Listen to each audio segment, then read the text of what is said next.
Chopping block as the county faces a $7 million budget shortfall. KSL News Radio's Tammy Kikuchi reports. Closing the county library would save about $230,000. But County Executive George Dane says keeping it open means double taxation to residents outside Millville, River Heights, and Providence. If the library is closed, residents in those cities would have to pay for access in a number of surrounding cities that have libraries. The county council will decide the fate of the library during the final vote on next year's budget. Our top national story this hour from ABC News. President Trump is urging Senate Republicans to use the so-called nuclear option to end the government shutdown. He issued a flurry of statements on social media overnight. He called the Democrats, quote, stone cold crazy, and he's calling on the Senate to eliminate the filibuster. This is a move that would allow Republicans in the Senate to pass spending bills without a single Democratic vote. Trump called this the nuclear option. Republicans have long opposed doing away with the filibuster. In fact, just recently, the Republican leader, John Thune, said that that would be something that they should avoid at all costs. ABC News Chief Washington Correspondent Jonathan Karl reporting. Your money at this moment, the Dow is up 86 points right now. We're at 47,606. Warmer than usual at this time of year. We'll check KSL weather coming up next. KSL News Time, 9:02. Mornings are for recharging. And they're for starting your day right. We volunteer to join you in the car. Get news and weather at 102.7 FM during the most important part of your day. Andy and Amanda, each morning between 5 and 9 on KSL News Radio. Hi, this is Doug Ryden. For years, I've been telling you about products I truly believe in and that we use in our home. And one is Kinetico. We all know the downsides of hard water, tough on home appliances, frustrating spots on shower doors, but it also affects your personality. When you shower, does the water feel invigorating? Hard water can leave your skin feeling sticky and itchy. A Kinetico soft water system changes everything. It's like having a luxurious spa experience when you shower, making your daily routine something you look forward to. Kinetico, it's a difference you can feel. Their patented system uses far less salt than competitors, and they're exclusively focused on water softeners. They're the experts in their field, and they'll show you the difference for free with no obligation to buy. Call Kinetico Quality Water Systems of Salt Lake, an authorized independent dealer, at 801-576-8600, or check them out online at softwaterutah.com. Start enjoying your water. Spoil yourself every day. Remember when they used to ask, what do you want to be when you grow up? At Bank of America, we ask every day, what would you like the power to do? When you work here, you help build businesses, inspire communities, and forge legacies. And now we've raised our U.S. minimum wage to $25 an hour. So the opportunity to do more also comes with competitive pay. Learn more at bankofamerica.com/25. Bank of America, proud to be an equal opportunity employer. This message comes from Viking, committed to exploring the world in comfort. Journey through the heart of Europe on an elegant Viking longship with thoughtful service, destination-focused dining, and cultural enrichment on board and on shore. With small ships that bring travelers closer to the destination, there's more time to explore. And every Viking voyage is all-inclusive, with no children and no casinos. Discover more at Viking.com. We've all been there. You buy something one day and find out it went on sale the next. When it comes to your dream home, nothing can be more frustrating than to have interest rates drop right after you sign. For a limited time, Golden West Credit Union will help you buy or refi now and free-fi later. When rates drop, you can refinance once at no cost anytime in the next 3 years. Lock in this exclusive offer today at gwcu.org. Equal Housing Lender, NMLS number 440574. We'll take care of you. Traffic and weather together, brought to you by Mountain America. Turn everyday spending into an extraordinary escape. And here's Heather Kelly. Well, crews are still trying to clean up a great big puddle on 4500 South. This is westbound just after 500 East. It is totally covering the right lane, so you want to stay to your left in that area. But we just got word there's another water main break near downtown Salt Lake City. This is on 500 East. And if you're heading northbound, the right lane is closed between 300 and 200 South, so that can can cause some slowdowns. And we still have a crash in Murray 4500 south westbound near 500 west. That is blocking both lanes of travel, but traffic is getting by on the right shoulder. From system install to fast fixes to deliver award-winning heating, cooling, plumbing, and electrical, call Whipple Service Champions for the win today. Heather Kelly in the KSL Traffic Center. It will be a partly cloudy morning, but it should clear out by tonight. Highs will be in the 60s today, but temps will drop down to the low 40s tonight. So you might want to bring a jacket, trick-or-treating. Right now it's 45 degrees. I'm Amanda Dixon from the KSL Common Spirit Health Studios. Listen online at kslnewsradio.com. We're Utah's news, traffic, and weather station. The all-new Inside Sources. Your inside access to the people and policies shaping Utah's future. Here are Greg Skordas and Holly Richardson on KSL News Radio. Happy Halloween, and here are Greg Skordas, and I'm not sure who I'm sitting with today. It looks like Holly Richardson, but it also looks like someone from Dia del Muerte. Yeah, a dead Holly Richardson, There I guess. you go. I love it.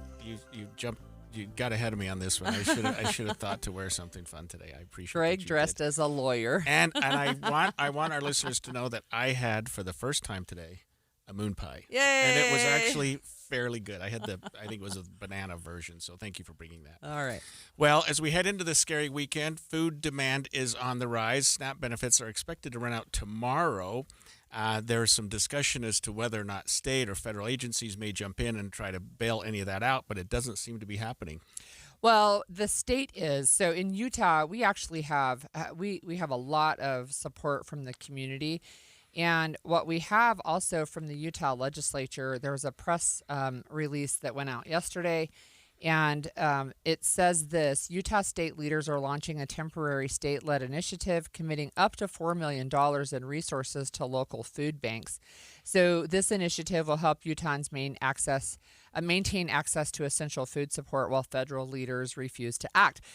I'm really happy that they're putting up to $4 million in. And what we know that $1 to the food bank actually goes further than if we go to the grocery store and spend $1. But I was a little disappointed that they took the opportunity to slam the other party and say, well, it's the fault of the Democrats. I'm like, well, we could have disagreed better by just saying this is what the state's going to do to help. Or you could say, the federal government's not standing up to the plate instead of blaming a particular party. Yeah, but anyway, I am happy that the state is stepping up. And look, we have been seeing all week news stories talking about local food pantries, state food bank, saying that there's just a demand. So there's a Tri-City Exchange in North Ogden that is experiencing a sharp rise in the demand.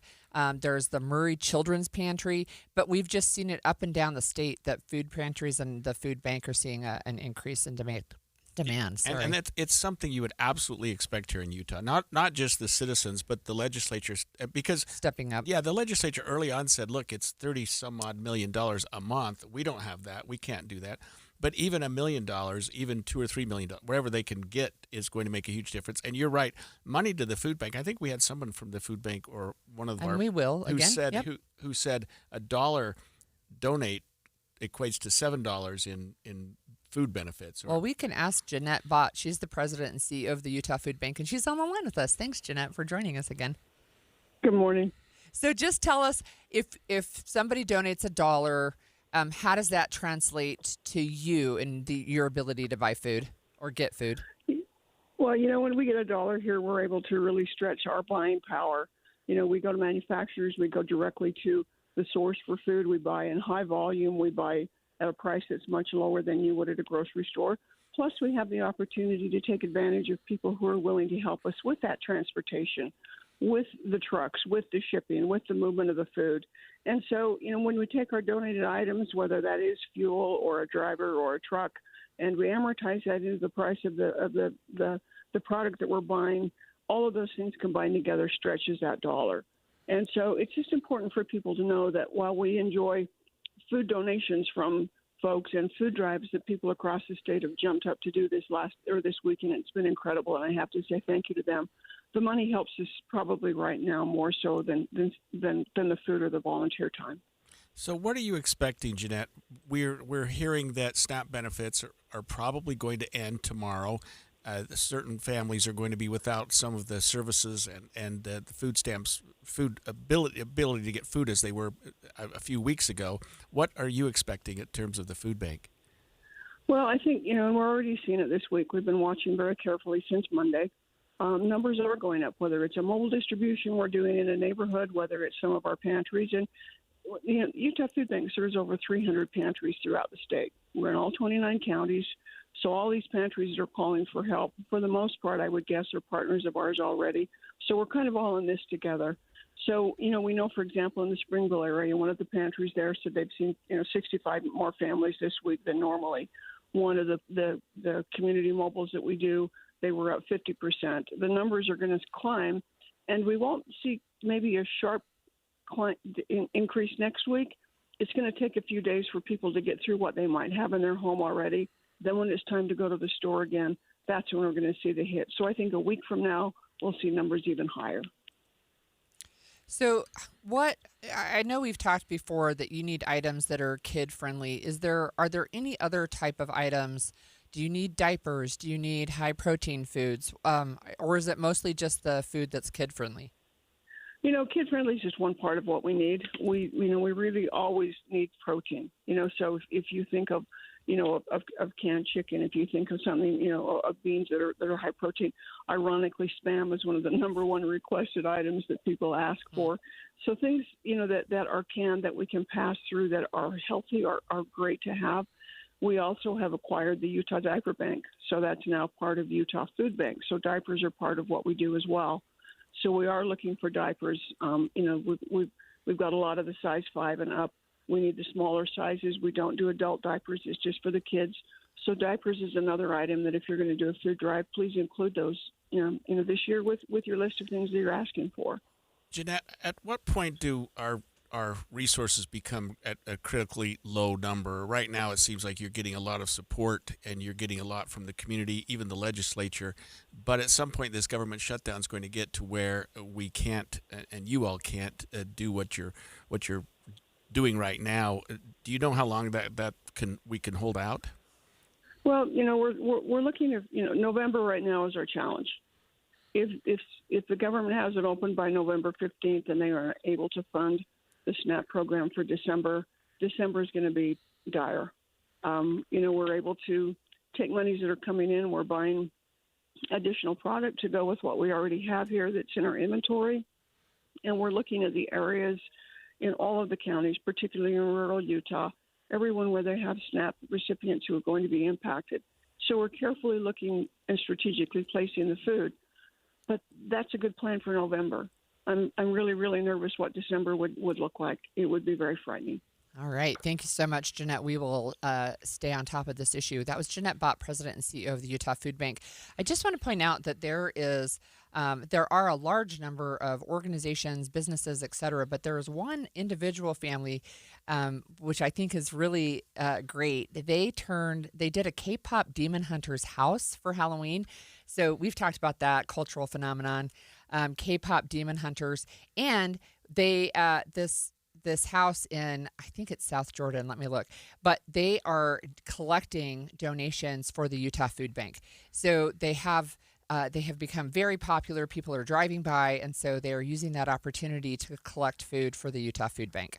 Okay, you got to help me with this. What's a K-pop Demon Hunter? So it's a very popular movie on Netflix. In fact, it's the most popular Netflix movie of all time. It's an animated movie. Oh, my word. And I think it's Korean. Yeah, that's the K-pop, Korean. Right. So my daughter Jazzy made me watch it as soon as it came out. And it is so popular that I have a teenage nephew. He's probably, 6'3". He's dressed up as one of the characters in the show, and he's got 4 friends, and they're all going coordinated K-pop. How fun is that? Good for them. Fun. Good for them.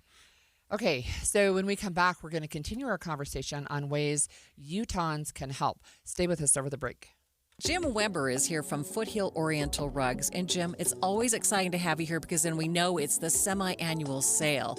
First of all, you are one of the very few direct importers. You hear that old cliche, we cut out the middleman, and what it enables me to do is I get better merchandise, more unique merchandise, even have a lot of things specifically made for me, and I can offer them at prices 25% below the industry average. So it's a win-win for me, and it's a win-win for my customers. What have you got on sale for us? A 9x12 Tibetan contemporary rug, retail price $95.04, on sale for $28.51. A 5x7 Pakistani silk rug, retail price $24.79, on sale for $9.85. If you've ever needed a rug, this is a great time to come in and look at rugs because our retail prices are better than the industry and average, and right now they're marked down up to 70% off. Don't miss out. The semi-annual sale is underway now at Foothill Oriental Rugs, 1460 South Foothill Drive, just south of Foothill Village. You're listening to Leaf Filter Radio, and the guru of gutter protection himself, Chris Coonahan, is here to take your most pressing leaf-related questions. Hey, everybody, Chris here. I understand we have Ron on the line. Ron, where are you calling from? Uh-oh. Ron, are you calling from a ladder? Well, I was. I wanted to ask Chris what I need to do to get my gutters ready to have Leaf Filter installed. Oh, Ron, you don't have to do anything. A Leaf Filter Trusted Pro will come out and clean out your gutters, realign and seal your gutters, and install Leaf Filter, America's #1 gutter protection system. So I didn't need to get on this ladder? Ron, Leaf Filter Trusted Pros are in your neighborhood and ready to help. Just visit leaffilter.com/radio to schedule your free gutter inspection and get up to 30% off. Thank goodness. What was that site? To get this special radio offer, go to leaffilter.com/radio for your free gutter inspection today and get up to 30% off. That's leaffilter.com/radio for up to 30% off. leaffilter.com/radio. See representative for warranty details. Pros don't just show up. They prove how it's done with precision and without shortcuts. Makita tools are built the same way with a dedication to lasting quality, trusted performance, and results that reward your effort year after year. When the job calls for the best, call on Makita. Built to be the best. Available at the Home Depot.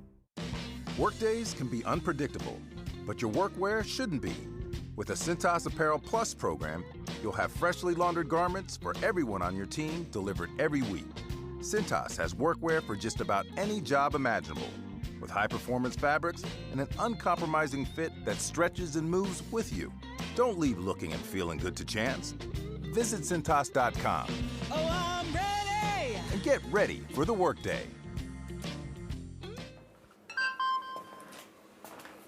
Email from school about the incident today. Scary. Tell me about it. Did you have any idea that was going on? None. I mean, you saw Derek at the game last night, too. Did you have a clue? No, but you know, teachers like me, parents, we don't always know as much as you guys do. Kids hear first about what's going on with other kids. Half the time, it's rumors. It can be hard to tell sometimes, but if you're ever concerned about a friend who's having trouble with alcohol, prescription drugs, bullying, violence, anything, you need to tell an adult. Mom or me, a teacher, coach, school counselor, someone you know and trust. Dad, no kid is gonna tell an adult about that kind of stuff. I get it, but if we don't know, we can't help. Speaking up about a problem, that's what helping a friend is all about. For more information, visit underagedrinking.samhsa.gov. Over the years, you've brought them into your home. You were prescribed opioids after the C-section, when Dad injured his back, when your basketball star tore his ACL. Opioids helped with the pain, and you held on to them just in case. But did you know holding on to unused opioids puts your family at risk? Opioids are powerful pain-reducing prescription medicines, but most people who are prescribed opioids don't finish their prescriptions. So millions of unused opioids are sitting in homes across the country. And tragically, more than 100 Americans die every day from overdoses involving opioids. What can you do to protect your family? Remove the risk of unused opioids from your home. Pills, patches, or syrups in drawers, purses, and cabinets, anywhere they might be hiding. To find out how to dispose of them properly, visit www.fda.gov/drug disposal. and expanded Inside Sources. Inside Sources. As millions of American families are preparing to not receive SNAP benefits, a lot of people are wondering how to explain that to children. And I don't know, Holly, and I don't need to know anything personal about your own situation because you had a number of children, gazillion, yeah. a lot of kids, and I assume there were times when you were stretched pretty thin. Yeah. So it's interesting to me, and it's an interesting thing that I hadn't thought about when we were raising the bulk of our children at home. Of course, we had times where the money was a little tighter, and I was lucky and blessed enough we did not need to access a food pantry, and so I don't know if the conversation would have been different. So I felt like it was my responsibility as the parent to make sure that my kids stayed fed, and it would be up to me and my husband to, work that out, usually me. But this is an interesting point of conversation that I really do think that we should be having with our kids, and that is how many of our friends and neighbors are food insecure or who are actually going hungry that we might not know. Right. So that they can feel free to share your school lunch, or, I'm never going to be sad if you take extra food from home to help your friends, because we don't know. Sometimes we do. And it's always difficult for the person who's not enjoying as much resource as others, especially kids. You don't want to be the kid that's needing some help. That's right, and they food. may not tell you, and especially as they get older. So it's an interesting conversation, and I think I realize if you have 42 million people on SNAP assistance, that's a lot of people now, and a large percentage of them are families with children. So there are leaders from anti-hunger organizations like No Kid Hungry and Feeding America that said this is additional emotional stress, especially for families with kids. So ABC News parenting reporter Bethany Braun Silva explains how parents can approach this situation. If your kids are asking questions, you definitely don't want to, pass your worry on to them, saying things like, I don't know what we're going to do, because kids can certainly internalize or even blame themselves. And actually, kids as young as 4 or 5 can tell when something's off. They might not exactly know what SNAP is, but they feel when parents are under pressure, and that can create a silent anxiety. So yes, you can wait for them to come to you, but you can also get ahead of it by, approaching the subject. Kids are more aware than ever these days, not just about what's going on in the home, but given, social media and, talking to friends, they might sense something's off before they even have the ability to come to you. So lots of parents are going to want to get proactive about it. Okay to be honest, but what you're going to want to do is keep it gentle and brief. You can say things like, things might look a little different right now, but we'll always make sure you have the food that you need. So the key here is really reassurance, not secrecy or fear. I absolutely agree with that. And I think that as a parent, you have an obligation, or at least to make sure that your kids you don't want your child suffering or going to bed at night wondering what's the future going to hold. Even if things are rough and it between you, the parents. Right. I mean, give the kids some hope that you're working and things are going to work out. It's complicated, and it can be complicated. I get that. I just before we go to our next guest, I want to point out that a texter let us know that there is another house that's accepting food donations. They do it every year, and this is a house in Midvale. It's on 8600 South and 198 West, and so it's. I clicked on the Google map. It's got this great big huge display for Halloween. So speaking of collecting donations, we're going to speak with Wendy Osborne. She's the executive director and one of the co-founders of Tabitha's Way, and they have 2 food pantries down in Utah County, and I volunteered at the North County one for a little while. Wendy, thanks for joining us today.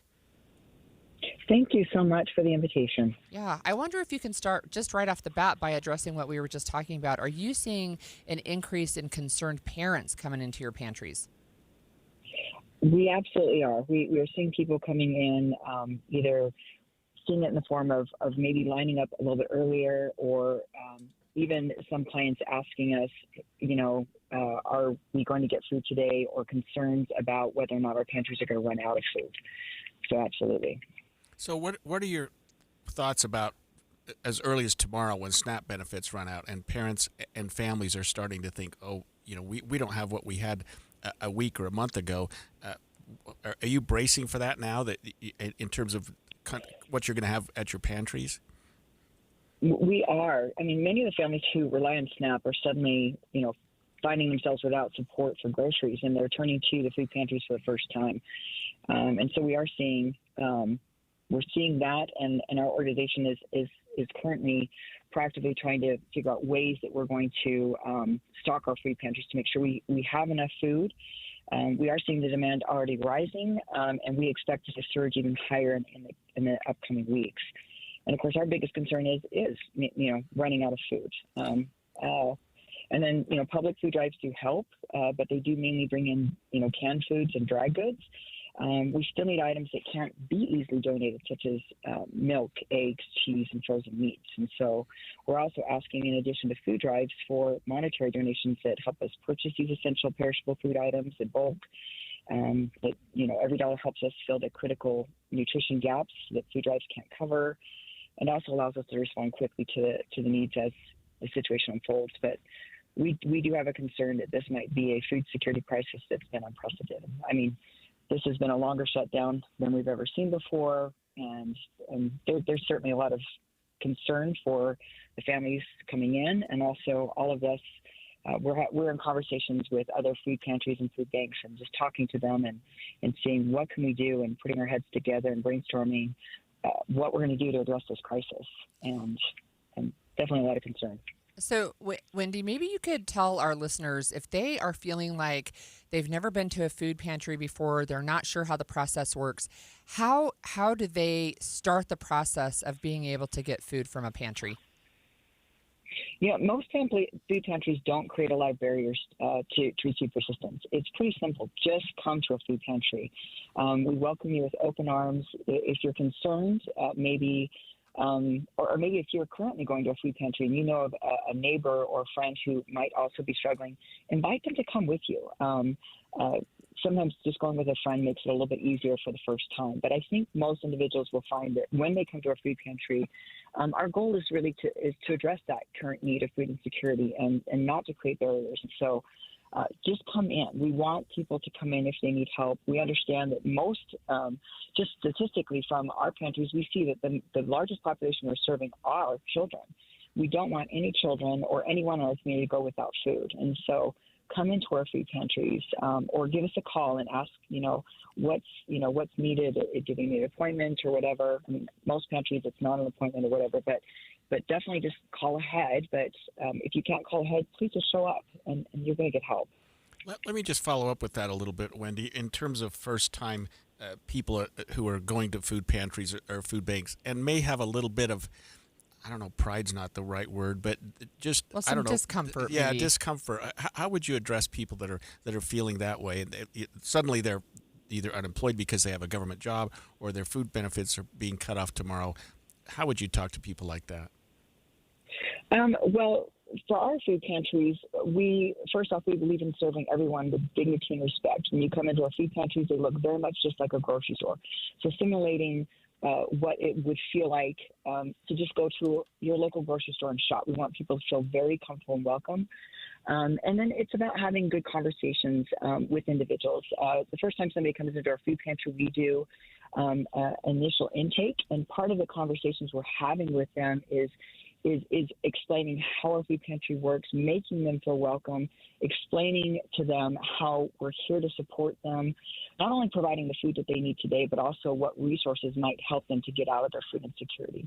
So, and when it comes to, like, for example, with working with our volunteers, sharing stories, client stories is something we do on a regular basis with those who are coming in, whether they're a volunteer, a donor, or another client, sharing stories about how we help and how we care, and letting them feel like they're not alone. I had just a few weeks ago a mother who came in.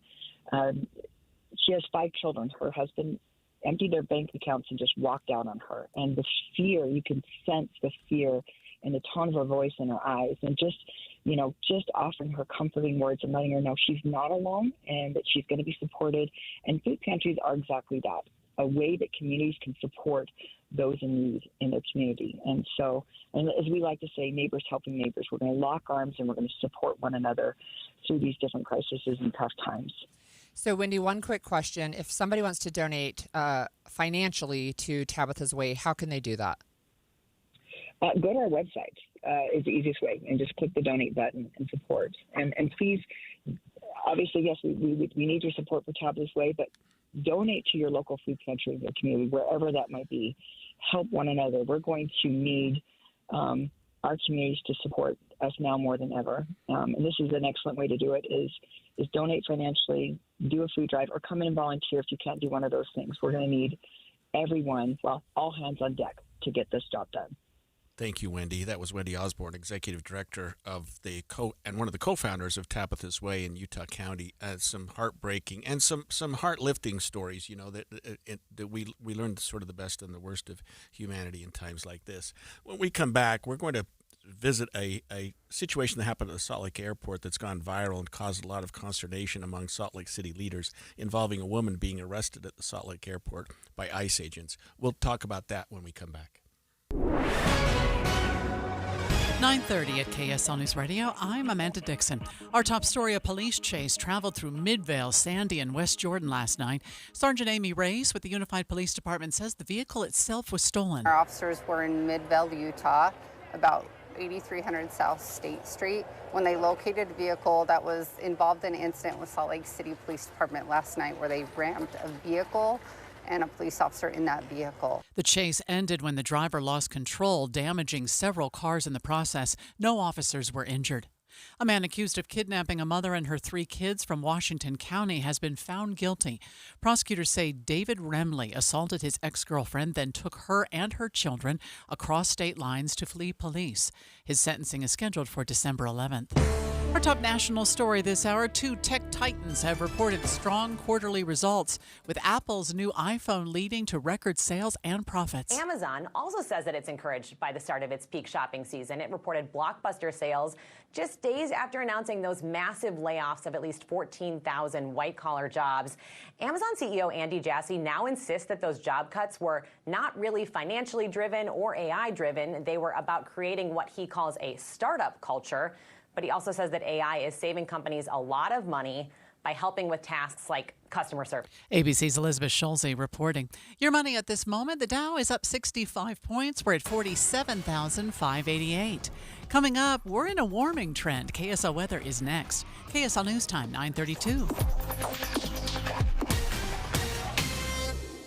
A reminder about the simplest way to get updated for your day. Hit your KSL preset when you jump in the car, and we'll take care of the rest. Hear key news updates and traffic reports. Andy and Amanda from 5 to 9 in your car. KSL News Radio at 102.7 FM. You've got your whole life ahead of you, so choose a Medicare plan you can count on. And that's what you get with a Medicare Advantage plan from United Healthcare. With more than 45 years' experience serving its members, United Healthcare has plans with low monthly premiums that fit your life today and as your needs change tomorrow. The Medicare annual enrollment period ends December 7th, so go to uhc.com/Medicare today. United Healthcare Medicare plans. It's Medicare coverage Utah can count on. When it comes to your electrical system, do you know the warning signs to look for? What's up, everybody? I'm Mike Wilson with Any Hour Services, and it's okay if you don't know, but here are a few things that you might not even realize could be a sign of a bigger problem. Wall plates that are hot to the touch, discoloration around switches or outlets, if you hear crackling or popping or buzzing around switches or outlets, a breaker that trips a lot, switches that feel loose when you operate them, if your lights dim or flicker when a major appliance comes on, if your plugs fall out of the wall easily. You know, you're not supposed to have to bend the prongs out on a plug just to get it to stay in the wall. If you notice any of these things, you should consider having a licensed electrician check your system out. If you don't know anyone, Any Hour Services has put together a radio-only special for any homeowners listening. One of our licensed electricians will perform a comprehensive electrical inspection and give you a full written report for only $29. But you have to mention this ad when you call. To schedule your comprehensive electrical inspection by a licensed electrician for only $29, call Any Hour Services at 801-443-7300. That's 801-443-7300. Any Hour Services. Bad driving habits are hard to break, but good driving habits are easy to form, especially when they can lead to a discount on your auto insurance. With Farm Bureau Financial Services, the safer you drive, the more you save. Drivers like you are saving an average of $321 per vehicle. So buckle up, learn more, and find an agent at fbfs.com/save. Individual savings results may vary. Farm Bureau Property and Casualty Insurance Company, Western Agricultural Insurance Company. How do you gain an advantage in the #1 economy in the nation? Attend the Utah Business Forward Conference, where Utah's best business minds share their knowledge about the innovation, resilience, strategy, and relationships it takes to propel your business and career to the next level. Get access to leaders in various industries, from product development and manufacturing to finance and entrepreneurship. Make plans today to attend Utah Business Forward on November 17th, 2025 at Hyatt Regency Salt Lake City. Sign up now at forward.utahbusiness.com. Traffic and weather together, brought to you by Mountain America. Turn everyday spending into an extraordinary escape. And back over to you, Heather. Well, crews are still cleaning up a crash on 4500 South. This is westbound just after 500 West. The left lane and the median are blocked in that area, but there's not a whole lot of traffic, so it's not really causing any delays. Where you will see the delays, though, is out in Tooele County on SR 36. This is southbound Main Street right after you pass 3100 North, trying to head into Tooele City itself. That is due to construction and lane restrictions in the area. Starting November 14th, step into the magic of holiday lights at the ballpark at America First Square. Get tickets at the ballpark at afs.com. Make this season unforgettable. Holiday lights at the ballpark. Heather Kelly in the KSL Traffic Center. Today we'll get up around 60 degrees, but we'll drop down to 40 overnight, so you might need a jacket trick-or-treating. Then we get up near 70 to start the week. Right now, it's 45 degrees. I'm Amanda Dixon from the KSL Common Spirit Health Studios. Listen online at kslnewsradio.com. We're Utah's news, traffic, and weather station. The all-new Inside Sources. Your inside access to the people and policies shaping Utah's future. Here are Greg Skordas and Holly Richardson on KSL News Radio.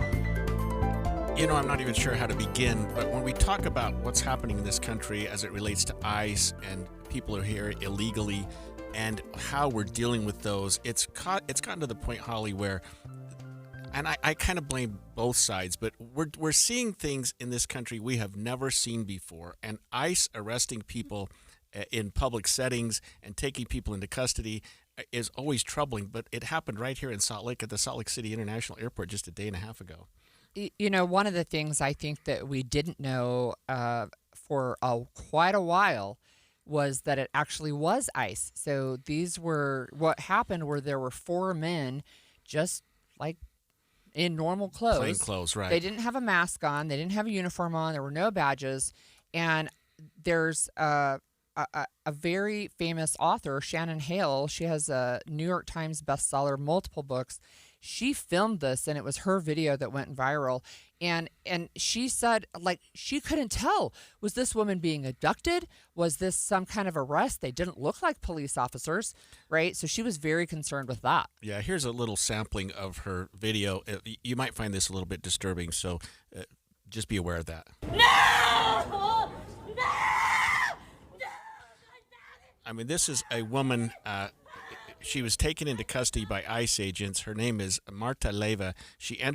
According to ICE, she entered the U.S. illegally in 2007, was ordered to leave in 2020, 13 years later. She didn't leave, obviously, and so they were taking her into custody for deportation. She was at the Salt Lake City International Airport. And like you said, no matter who you blame on this, the ICE agents were not wearing anything that would have identified them as ICE agents. Right. So I assumed there were some people at the airport who were wondering why this woman was being confronted, why she was being assaulted, maybe. But there was a Salt Lake City police officer in the video who seemed to be almost like a keep the peace status, keeping people away. He may have had a conversation with the ICE agents beforehand and where they said, hey, we're about to take this woman into custody. Just keep the public away from us. But I think it would have helped the people who are there watching had they known more about what was happening. I don't know, right? I don't know. But here's one of the issues, of course, is so Shannon is taking a video of this incident. She doesn't know. She does see the clothed police officer. She says, what's happening? He said they're ICE, right? So she's still not okay with it. But Salt Lake City leaders then start saying, hey, and then the media starts saying, once they see this video, right, they're saying, is this ICE? And ICE says, no, it's not us. They requested information from Border Patrol. They requested information from DHS. They requested information from other agencies. And they either got no comment or no, that's not us, until enough pressure finally, I guess, I don't know why they finally decided to say, oh, wait, yeah, it was actually us. And so that makes no sense. I there's, don't know there's why. no reason not to own that. I mean, you're there, you're doing what you think is your job, you're doing it as well as you think you're supposed to be, and so own it. I mean, there's no reason to say we had no involvement with that, because otherwise people are going, well, why is Salt Lake City just standing around then? If they didn't, Salt Lake City PD is just sitting there watching this occur. Obviously, they had some idea that there was some. Well, it would appear that way, right? And it's one of the things that's so troubling to me is why in this manner? Like, why do you have to go to the airport with 4 people? She doesn't even have her shoes on, right? And then haul her out in front of this big crowd of people while she's begging for help, and nobody actually steps up to help. Actually, because in this day and age, that somebody's going to be there with their cell phone camera, that somebody's going to be watching this. And I would say this about the woman who was being detained. She did make a scene, and I know that people will maybe criticize me for that, but to me, when people tell me they were illegal arrested and they're screaming at the police or whatever, at some point you just have to submit to what law enforcement is doing and deal with it in the courts. And I know that's easy for me to say because I've never been illegally arrested. I don't know how I would act, and I don't know how I would react. But she was obviously very upset. But once they're putting the cuffs on you and officers are standing by, maybe it's time to say, okay, this is wrong. You can yell and say, look, I'm being illegally detained. But boy, the kicking and screaming only made it worse for everyone.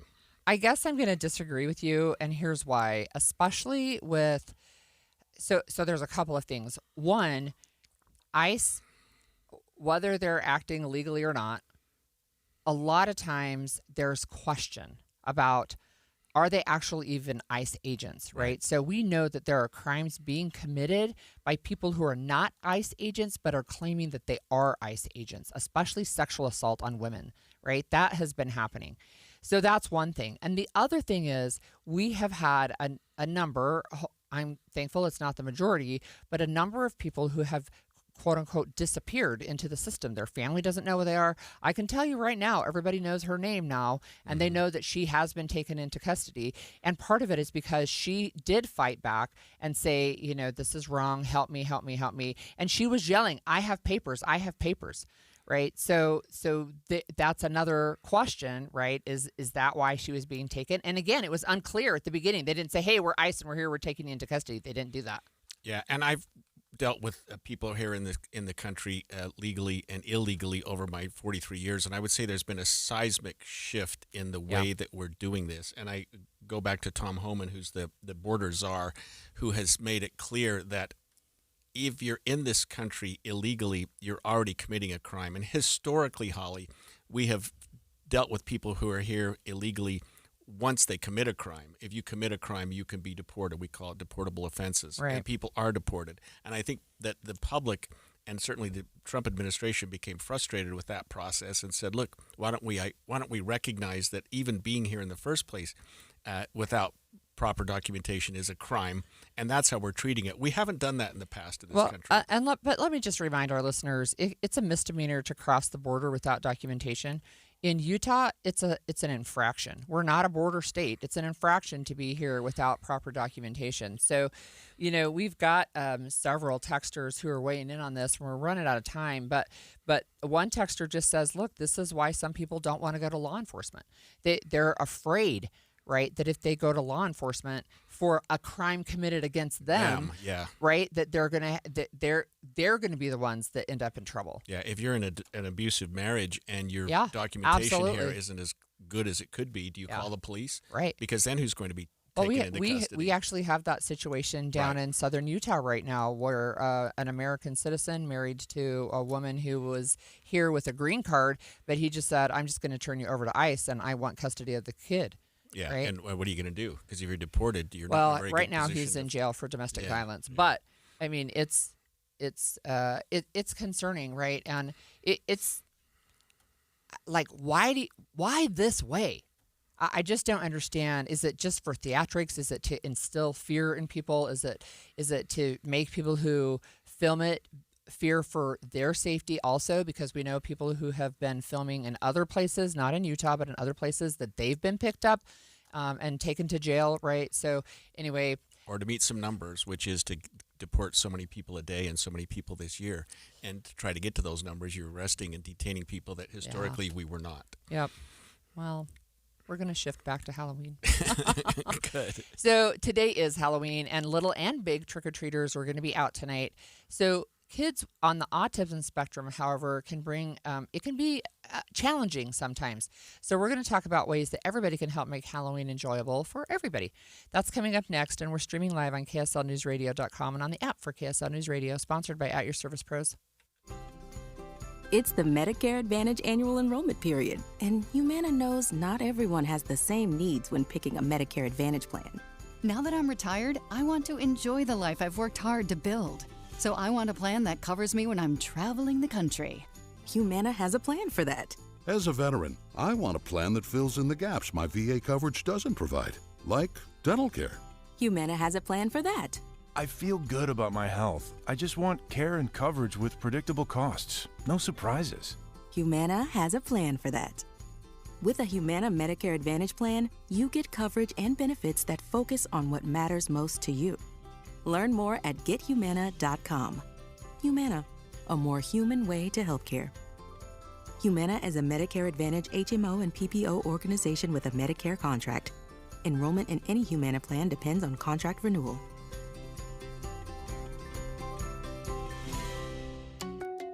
KSL offers the best daily newsletter in the state. It's the 3 things you need to know. Every weekday, we deliver quality and relevant content to your inbox. No ads, no spam, just the 3 things you need to know to be informed about the world around you. Subscribe today. Visit KSLNewsRadio.com or text the word inbox to 57500.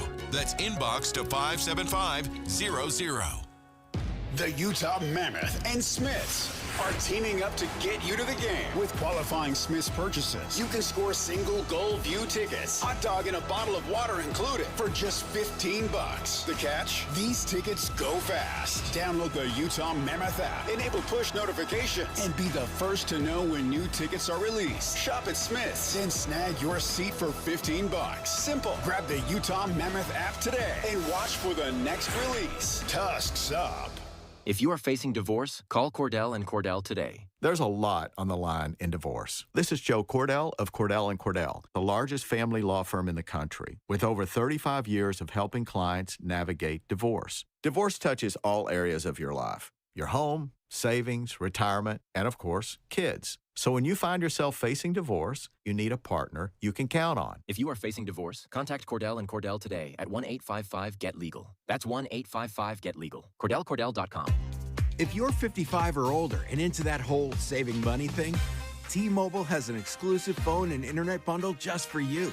Right now, get 2 unlimited phone lines plus 5G home internet for just $30 each per month with AutoPay, plus taxes and fees. And with 5G home internet, setup is easy with just 1 cord and no technician needed, which is great if you're also into that whole keeping it simple thing. Switch now and experience the best mobile network in the U.S. Visit your local store to start saving. T-Mobile, it's better over here. Based on analysis by Ookla of speed test intelligence data Q4 2024 to Q1 2025. Ookla trademarks used under license. Unlimited on our network. Customers on voice plan may notice speeds lower than other customers and further reduction if using more than 50 gigs a month due to data prioritization. Video streams and SD on this plan. Home internet pricing after $20 in monthly bill credit plus $5 per line without autopay. Debit or bank account required. See 5G device coverage and access details at T-Mobile.com. Most of us like to be out in the sun. That's why sunscreen and other safety measures are key to protecting your skin from aging and cancer. The FDA recommends using a sunscreen with a sun protection factor, or SPF, of 15 or higher. Also, look for broad spectrum on the label. That means both harmful ultraviolet A and B rays are blocked. UVA rays age the skin, UVB rays burn, and both cause cancer. But the perfect sunscreen doesn't count if you use it wrong. Don't need sunscreen on a cloudy day? Wrong. 80% of UV rays still get through the haze. Only use sunscreen at the beach? Nope. Anytime you're outside, UV rays attack the skin, so you need protection. And you have to reapply sunscreen every 2 hours. Remember, SPF plus broad spectrum equal healthy fun in the sun. Visit www.fda.gov/sunscreen for more information. A message from the U.S. Food and Drug Administration. Inside Sources.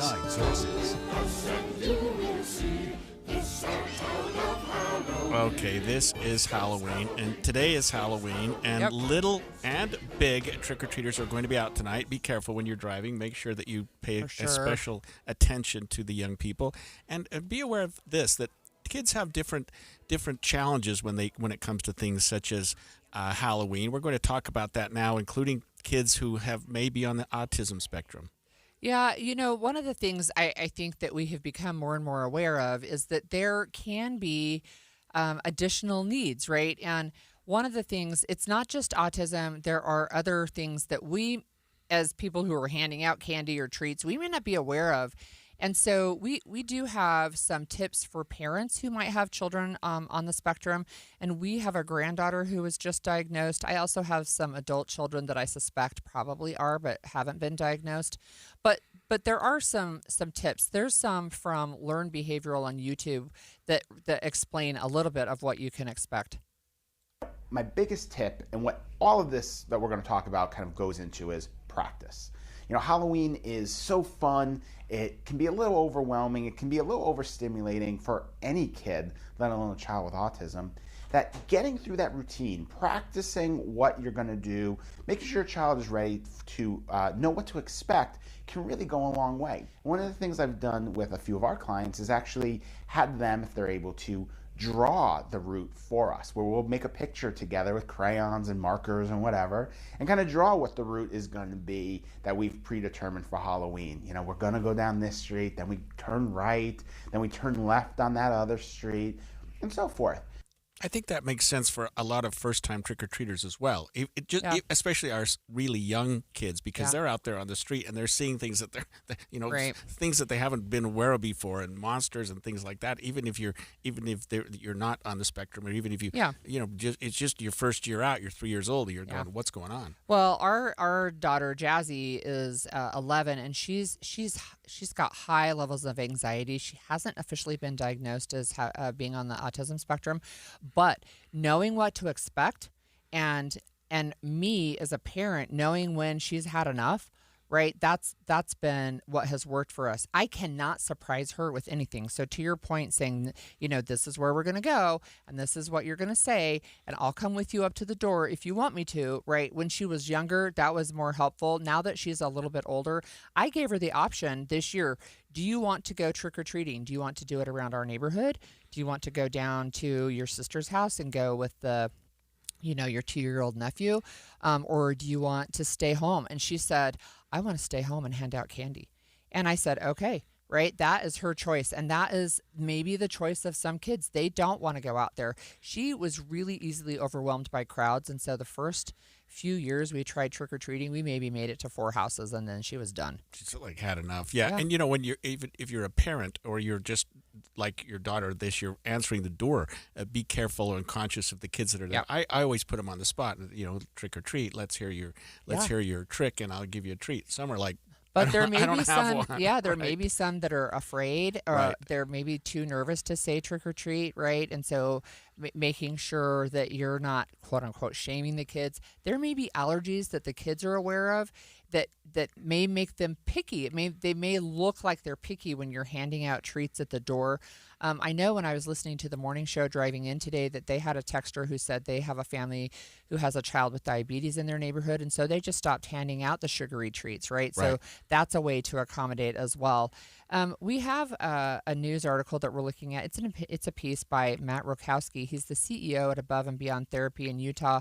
He wrote a piece about trick-or-treating with autism for the Deseret News. And, he's telling again, for parents to plan ahead, choose the right costume. Some kids have real skin sensitivities. And we had a couple of kids that we were raising that were born sadly to drug-addicted mothers, and they had intense skin sensitivity. They could not even handle a seam in socks on their toes. They couldn't handle waistbands, right? So we knew that as parents, and so we were like, they wear tunics and things that don't cut them or touch their skin, or they're itchy, or they're super responsive or super reactive to some costumes, right? So sometimes you have to do that too. Yeah, you have to be careful with the costumes. And, I would say this also when I address kids who come up to the door, and this is how I treat children always. I mean, I get down when I'm giving the kids candy. You know what I mean? I try to get on eye level with them, because when you're standing, especially at the door, you're already a step or two above them.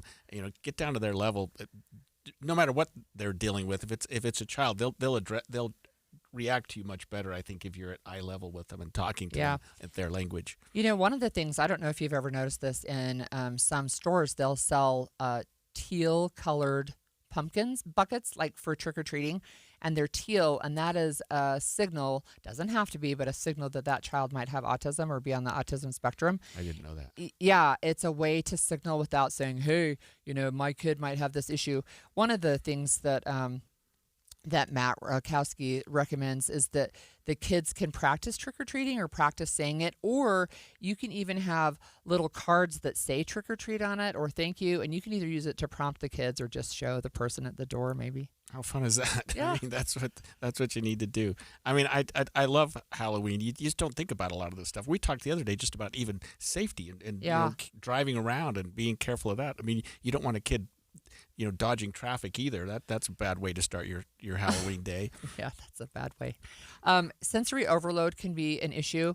So again, our daughter Jazzy, which I might have suspicions about, but if you have, like we've had in our neighborhood before, people have gone all out.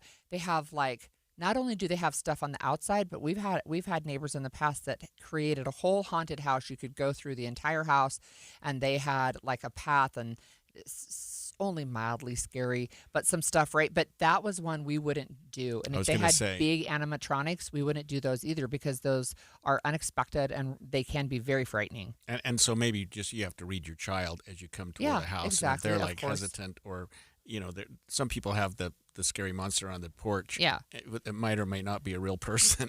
So right, and I've seen that too. Right, it's supposed to look like supposed to look like an animatronic, but it's a real person, and they jump at you. Right? Yeah. That might not be the best idea. Yeah, and again, watching out for the overwhelm, and maybe they're going to hang back. So Jazzy would do this too. She doesn't. She's very uncomfortable around a lot of people. So if there were a lot of people on the porch, she would stay on the sidewalk until they left, and then she could go up and ring the doorbell by herself. I hadn't thought about what you talked about, some sensitivity that might also sensory, affect. That might also affect putting makeup on their face, or putting something on their face that might make them feel a little bit uncomfortable. Yeah, itchy, or a mask. Right. Even, oh yeah, a hard mask. I would say probably that's a no. Right. For that, we do have a texter that says they have a couple of neighbor kids that are on the autism spectrum, and a few that have severe allergies. And so they always text the parents ahead of time to let them know that they have special treats for their kids and they're sensitive to their needs. That's really wonderful. Thank you for that. And then somebody else says that they don't like scary houses, even as adult. Hey, I am with you. I do not like to be scared. I don't like it. You don't like to go to the house that's scary? No. If it's mild and it's just fun, yeah. But I will never do like a commercial haunted house. Absolutely not. You will never find me there. I won't even do the corn mazes at nighttime if you've got somebody that's going to jump out at you. No way. I just don't do it. But you're dressed today like you I'm not like scary. You love Halloween. Yeah. I like dressing up. That part is fun, and family is fun, party is fun, but I don't do scary and I don't do gore. Yeah, we used to go to the haunted houses just for church groups or something like that. I haven't been for years and years since my kids left. But I wasn't a big fan of them either because it was almost too predictable. Like you knew if you came around this corner, somebody was going to try to scare you, and I was like, okay. But the kids liked it, so I would play it. Yeah. So one final tip is sometimes, and this is one thing that's actually great about Halloween being on Friday this year. Sometimes you need some post-Halloween decompression time, right? So teachers don't have to worry about it this year. The kids aren't going to be in school tomorrow. They'll be at home with the parents, right? And so it may be that maybe they need some alone time. Maybe they need some time away from sugar, right, for those type of things. I mean, parents, you know your kids, but Tomorrow, they may, even tonight, later tonight and tomorrow, they may need some time to decompress. What time do you take your kid out today? Well, it's still light, or do you go when it's dark? Again, she's going to stay home and hand out. Oh, she's going to hand out. You said that. But we'll be ready by like 5 p.m. We just don't get a ton of trick-or-treaters anymore because our neighborhood is aging out. Well, as we talked about earlier this week, building more houses in Utah is a thorny subject for Utah cities and towns. Now Governor Cox is saying he may want legislative action to create zoning and preempting local authorities. We'll talk about that when we come back.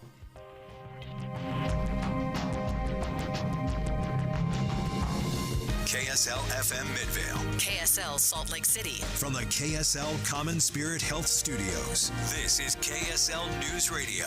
Utah's news, traffic, and weather station. 10 o'clock at KSL News Radio. I'm Amanda Dixon. KSL's top story this hour, the Utah Utes host the Cincinnati Bearcats Saturday night in a top 25 matchup on ESPN. But watching the game could be an issue for YouTube TV subscribers. Disney, which owns ESPN and a bunch of other channels, is in a contract dispute with YouTube TV. Disney wants higher fees. YouTube TV says Disney fees are already the highest of any of the channels, and what they want is too much. So Disney pulled all of its channels from YouTube TV last night. That means no ABC, no ESPN channels, no FX. Both sides seem pretty set on holding their positions for now, so watching the college football games on any of the ESPN networks this weekend will take some creativity. Maybe you might want to ask your neighbor with Comcast or DirecTV to hold a watch party. Randall Jepson, KSL News Radio. Our top national story this hour from ABC News. The daylight saving time change takes place early Sunday morning. Most of us will set clocks back an hour, and studies show the time change has potential impacts to your health. Mental health issues, mood problems, appetite changes like an increase in appetite. And we know that it takes sometimes 7 days to weeks for us to really adjust.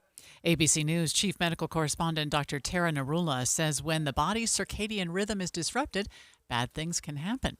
Your money at this moment, the Dow is down 27 points right now. We're at 47,494. Coming up, a nearly perfect day for trick-or-treating. KSL weather is next. KSL News Time, 10:02.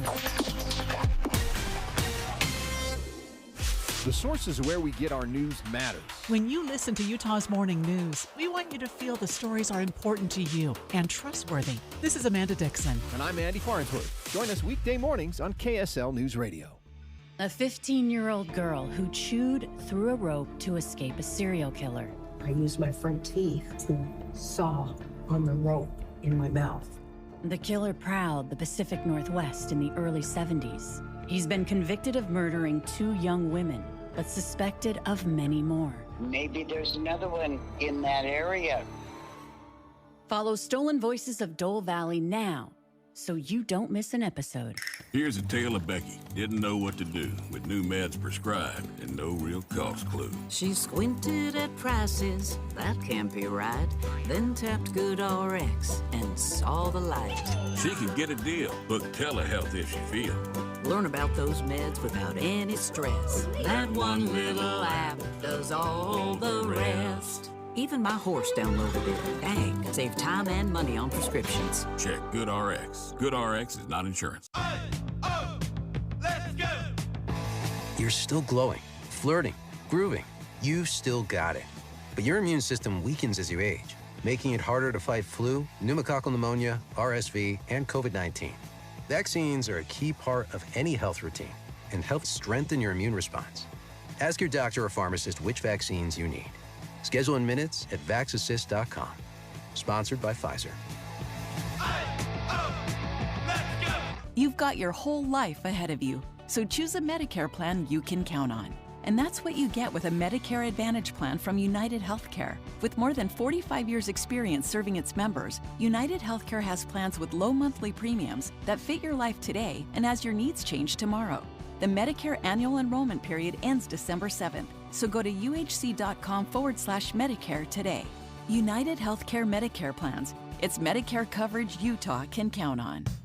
Pacific Corp is hosting a virtual public open house meeting to discuss a proposed 45-mile transmission line in southern Utah Valley that will span from Spanish Fork to Eagle Mountain. The meeting will take place on November 10th from 6 to 7 p.m. on Zoom. The proposed transmission line will improve system reliability for customers, meeting increasing electrical demand in the region, and connect additional energy resources. Get details and learn more at pacificorp.com/Spanish Fork.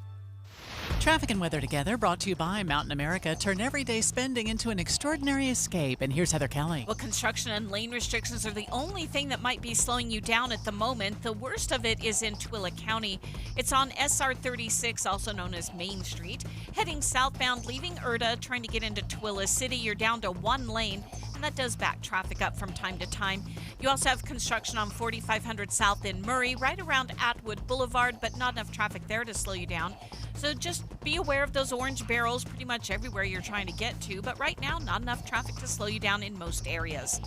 Foothill Rug Galleries semi-annual sale, up to 70% off already low direct importer prices. If you've wanted a quality handmade rug, this is the sale. Foothill Rugs, 4060 South Foothill Drive. Heather Kelly in the KSL Traffic Center. What a nice fall day for trick-or-treaters. A high today close to 60, overnight lows around 40. We'll get up close to 70 to start off next week. Right now it's sunny and 48 degrees. I'm Amanda Dixon from the KSL Common Spirit Health Studios.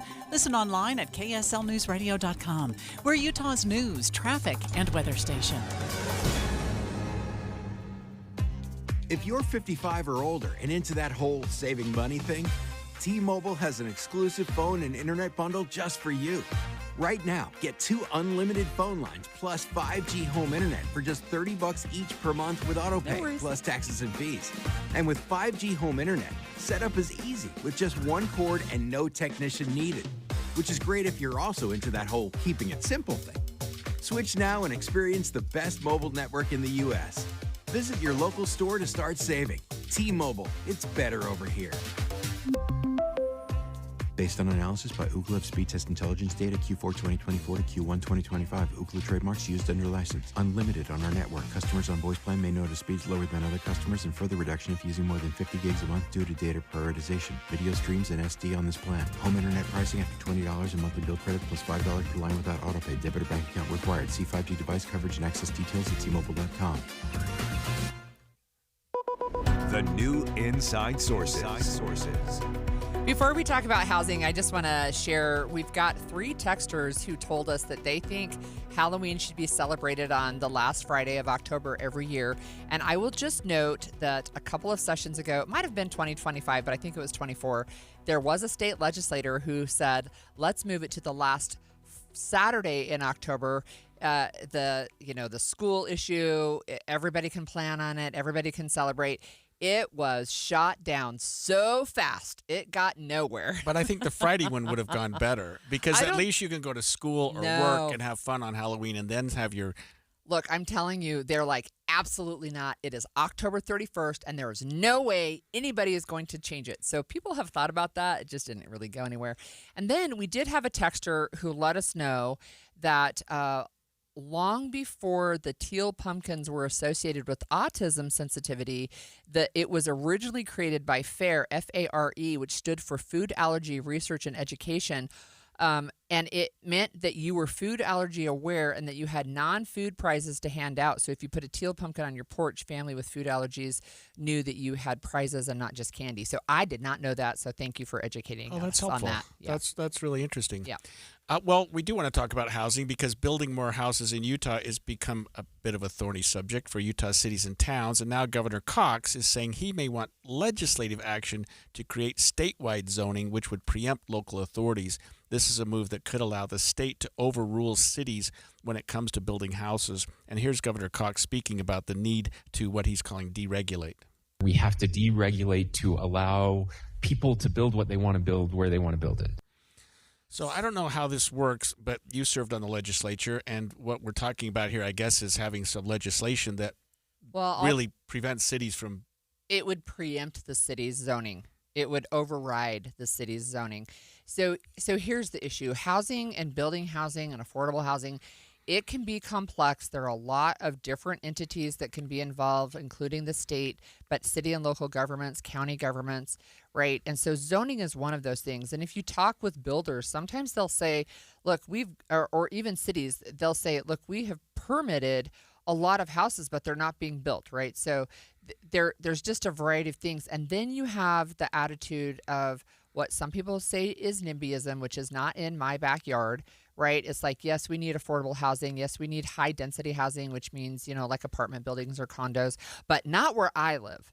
It can be someplace else, right? And that's what I think the governor is trying to say here, is that once you get enough of that, we're totally stymied, and that's what he's saying. So only 9% of non-homeowners in Utah can actually afford a home with a median price of close to $600,000. And he's tired. This is what he's saying. He's tired. He hopes he doesn't have to use this option, but it is definitely on the table, and he wants Utah legislators to consider passing like a blanket zoning thing that would override and preempt what cities and towns are doing. You're right, because when you think about any time you've had to build or even make substantial improvements to a home, you go to the city or county, get your permit, and sometimes the regulations there can be burdensome. But I don't know, Holly, how and what the legislation would look like. But I know that the state legislature could preempt cities on just about anything if they really want to, because they're the overriding authority. Well, but I just don't know what the legislation would look like. So a couple of things, but first I have to say this. One of the things that I hear a lot from city leaders is this. The Utah legislature says to the federal government, we like local control. Don't come in and step on our toes. We like local control. But then the state says to the cities, this is what you must do, right? So they feel like there's a conflict. Now, the argument from the legislature is it is a different setup between an individual state and the federal government and cities and towns that were created by legislation. So those arguments aside, what cities and counties and towns are saying repeatedly is, you keep coming back and you tell us we have to do these things. They're unfunded mandates a lot of times, like install the secondary water meters, for example. They didn't come with a check from the state, right? So cities had to eat that cost, which eventually means the residents of that city eat the cost because taxes. So again, it's one of the issues where cities, it would be interesting to hear from the cities. So what Governor Cox is saying is, I hope it doesn't come to this, but they're just stymied. Yeah, and yesterday, or maybe it was the day before, we broke away to a press conference where the governor and others were in this building that's over on 5th East and 1st South, 515 East. It's called the 515 Tower. They were up on the 14th floor talking about refurbishing or restructuring that building to create more affordable housing in Salt Lake City. And I think it was almost seemed like a pilot project, but it was something that seemed to be getting a lot of look by the governor and by maybe the legislature. Well, I think as you talk about housing, again, we've said this multiple times, it's complex. There's multiple moving parts, but this is one of the things or one of the ways, I guess, that different organizations are coming together. So this one has a couple of nonprofit organizations that have been involved with this. It's supported by Utah's Perpetual Housing Fund that has been in place for a while. This project was announced a couple of years ago. And look, I think it's an amazing potential solution, right? Where they are converting unused office buildings into apartments that can be used. And we were talking yesterday, in fact, at the press conference that we heard, you could have a 3-bedroom, 2-bath apartment for $1,200 a month, which in today's market in Utah, that is really, really good. Especially in Salt Lake City, especially that's a fairly prime location over there too, on 5th East and 1st South. Yeah, they're calling it a tenant wealth initiative. It's a way that lets renters kind of gain equity, so they get a share of the building if it's ever sold or refinanced, and then they can use that equity if they want to convert to becoming a homeowner, for example. It's got to be tremendously expensive, and I don't pretend to have any experience in architecture or whatever, but to convert an office building into apartments, because apartments have to have restrooms in each one and have to have kitchens, whereas your current build out doesn't have that. So, but on the other hand, after COVID, it seems like we've got a lot of vacant buildings because people aren't going back to the old brick and mortar like we had before, and all our office buildings are not as full as they have been in the past. Maybe it's time to convert some to housing. Well, again, there are lots of things on the table. I do think it's interesting, and I'm sure that the Utah League of Cities and Towns will have, I would suspect, strong opinions on the state coming in and saying, we're going to impose a blanket zoning change on you. So since you didn't do it yourself, we're going to do it for you. I suspect that they're going to have some pretty strong feelings about that. We'll see what happens in the legislative session. That's just around the corner. Yeah. What else is just around the corner? Changing our clocks. Daylight savings. Yes. We're going away. It's going away. We're going back to standard time. And that can be moderately annoying for many of us, but it can have significant impacts on people who are suffering from dementia and also their caregivers. The Alzheimer's Association is going to join us next with what to know. And we're streaming live at KSLNewsRadio.com and on the app for KSL News Radio, sponsored by At Your Service Pros. Every child deserves to feel safe, seen, heard, and loved. The Children's Center Utah helps make that possible. For more than 60 years, their expert team has provided life-changing mental health care for young children and their families. This care plays a crucial role when a child's development matters most, providing early intervention and the tools they need to thrive before a family faces significant crisis and expense. Addressing crucial mental, behavioral, and emotional concerns now. Today, the Children's Center Utah is expanding, bringing hope and healing to even more communities across Utah. This outreach will ensure greater access for more Utah children and their families. You'll hear more about it in the days and weeks ahead. In the meantime, if a child in your life needs support, the Children's Center Utah is here to help. Visit childrencenterutah.org to learn, give, or get involved. The Children's Center Utah, where hope and healing happen. Let me tell you about what can happen if you don't get a good night's sleep. Well, first of all, you run the risk of falling asleep at the wrong time. You run the risk of drowsy driving. You've got a whole bunch of health issues that come along that maybe you never thought of. And that's why the movie show's excited to be at Sound Sleep Medical today. Melissa Lowry joining us now, and the importance of sleep. I mean, everybody knows it's not fun to feel tired, but the health effects that can come from the wrong kind of sleep, and more specifically sleep apnea, maybe you don't know. Correct. It's a drag to be tired all day. It's like you said, it's definitely not fun to live your life that way. But in addition, we're talking about long-term health effects that catch up to you as you get older.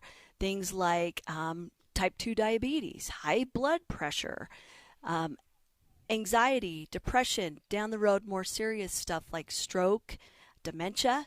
So finding out if you have sleep apnea is really important. And then once you find out, fix it.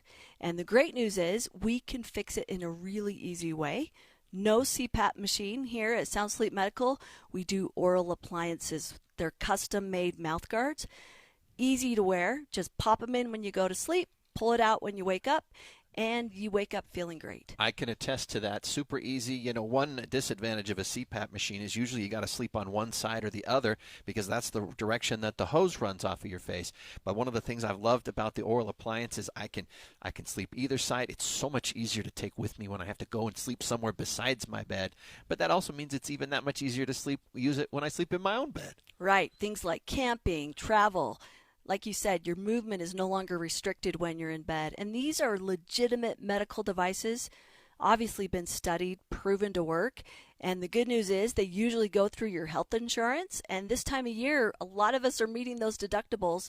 So take advantage. Come in. It's a free consultation, meaning you can come learn about it for free. We're also offering a free test if you've never tested before. This is equipment you get to use at home in your own bed. Totally no obligation. You got to just make that appointment with Sound Sleep, 801-716-8672. They've got 6 locations in Utah. Make that appointment. Free sleep screening, free sleep consultation if you call 801-716-8672. Any Hour Services free furnace sale is going on right now. If you haven't scheduled your free estimate yet, what are you waiting for? Call Any Hour Services today or schedule online at anyhourservices.com. Are you thinking about buying medicine online? A search for online pharmacies yields more than 20 million results. But which ones can you trust? Medicines bought from unlicensed online pharmacies can be dangerous. You may get a fake drug, your condition may get worse, or you may experience a bad reaction. Don't put your health at risk. To learn how to find an online pharmacy that's safe and legal, visit fda.gov/BeSafeRx. A message from the U.S. Food and Drug Administration. When it comes to vaping, the truth can get clouded. So let's make it clear. Vaping is not safe for kids, teens, or young adults. It's just not. Because vaping can put microscopic particles into your lungs. And dangerous things like metals and volatile organic compounds into your body. And nicotine, the same highly addictive substance found in regular cigarettes. Nicotine can harm a person's brain development through their mid-20s. Affecting learning, memory, attention, and impulse control, and priming the brain for other addictions. Vaping products also come in kid-friendly flavors that can make them appealing to youth. And many kids also use other drugs, like marijuana, in vaping devices. With appealing flavors, high nicotine levels, and lots of promotion on social media, many kids think vaping is harmless, but it's not. So talk to your kids about the risks of vaping, because when you talk, they hear you. For more information, visit underagedrinking.samhsa.gov. The average text takes your eyes off the road for about 5 seconds. At highway speeds, that's enough time to travel the length of a football field. Stop texts, stopwrecks.org. Brought to you by the National Highway Traffic Safety Administration and the Ad Council. Inside Sources. Is it me, Holly, or is this a lot going on right now? I mean, today's Halloween. Tonight, they're going to have trick-or-treaters. Tomorrow, our SNAP benefits run out for a lot of Utahns. It's the first day of November, and tomorrow night, going into Sunday, we all turn our clocks back an hour. I know. Don't forget. I know. And tomorrow's actually my husband's birthday, so we have that. There you going go. on You got as well. everything. Yeah. Look, I learned something this week that I did not know, and that is that time changes can actually impact the health and well-being of people who are suffering from dementia. I just did not know that. Yeah, and it's hard for me to think of how it could happen. But we talked about earlier just about how Halloween and the excitement and what's not going can affect young people who are on the spectrum. But the time change can actually affect people who are suffering from dementia. Yeah, we have with us Jim Herlihy. He's the Vice President of Marketing and Communications for the Alzheimer's Association of the Rocky Mountain Region. Well, thanks for joining us today, Jim. Yes, my pleasure. Can you just help educate us? How do time changes affect patients who have Alzheimer's or other forms of dementia? Well, there is an effect called sundowning that happens with people living with dementia who become confused when it's getting dark. And as we get into winter, we're gradually having fewer hours of daylight. And then all of a sudden on this day, when daylight saving time ends, suddenly it's dark an hour earlier. And when we were eating dinner in the light and having the windows open and the blinds open, all of a sudden it's dark outside. And this is disorienting to people who don't understand and can't really comprehend what's going on. So I've never heard of the concept of sundowning, but what do we have any idea why that occurs? We're not really sure what the science is behind it, but we know what the symptoms are. It's that when it gets late in the day and it gets dark, people with dementia will become confused. They may become agitated. They may start to pace. They just become uncomfortable. And so it's important for us, knowing that this is going to happen, to anticipate that and take steps that we can to reduce the stress that our loved ones are feeling. So this can impact, obviously, the caregivers. What are some common concerns that caregivers have about this sundowning effect? Well, their concerns are that their loved ones, that they're uncomfortable and they're agitated. One of the risks, certainly with people with dementia, is that they could wander, and so you don't want them to go outside, especially when it's dark, and take a walk in the neighborhood and not be able to find their way back. But also that they're just, they're not happy, and you don't want to see your loved ones uncomfortable like that. So by taking some preventive steps, reducing the stress of the evening, reducing the inputs like television and loud music and loud noise in the house, and keeping the lights on in the house so that the light change from the sudden earlier darkness isn't as much of an issue, and then having any kind of activities that require exertion, whether it's, appointments or going outside to exercise and walk, which is great because it helps them wind down. But if you do it earlier in the day, then you can avoid some of the issues that might come later in the day. So the days are by definition getting shorter by this time of year. How is that exacerbated by the time change itself? Because it seems like getting dark is still going to get dark, and our daylight hours are getting shorter. But does the time change affect how certain people with dementia are reacting? Well, all of a sudden, if it was getting dark at 6 o'clock at night, and all of a sudden it's getting dark at 5 o'clock at night, that's the impact of the time change, because your day is built around the clock. So if you're having dinner at a certain time, if you're having certain activities at a certain time, if you watch television at a certain time, all of a sudden you've got that, you've lost that hour of daylight. And so you're right, it is a process that happens as we go into winter, but on this one day, it's a sudden 1 hour change, and that can be meaningful for some of our loved ones. So a quick question about lighting. Is there a specific type of lighting that is maybe better? Is it a blue light? Is it a softer light? Or is it just lighting in general? I think from what I've read, it's just lighting in general. I've not seen any research that looks at specific types of lighting. It's just making the home more comfortable and bright so that what's happening outside is not as obvious. We're talking with Jim Herlihy, Vice President of Marketing and Communications with the Alzheimer's Association. And Jim, you talked about steps that caregivers can take, and I wanted you to sort of go back to those a little bit, because one of those was creating a more lighted environment just within the house itself, so that they're not thinking, some of these patients thinking about the fact that it's dark earlier because the house is still light. Was that one of the steps that people can take? That is one, yes.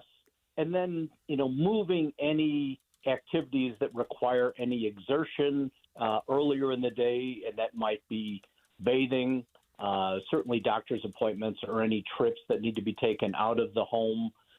Anything that would involve any stimulation should be done earlier in the day during the daylight, and then having a larger meal at lunchtime and keeping the evening meal lighter.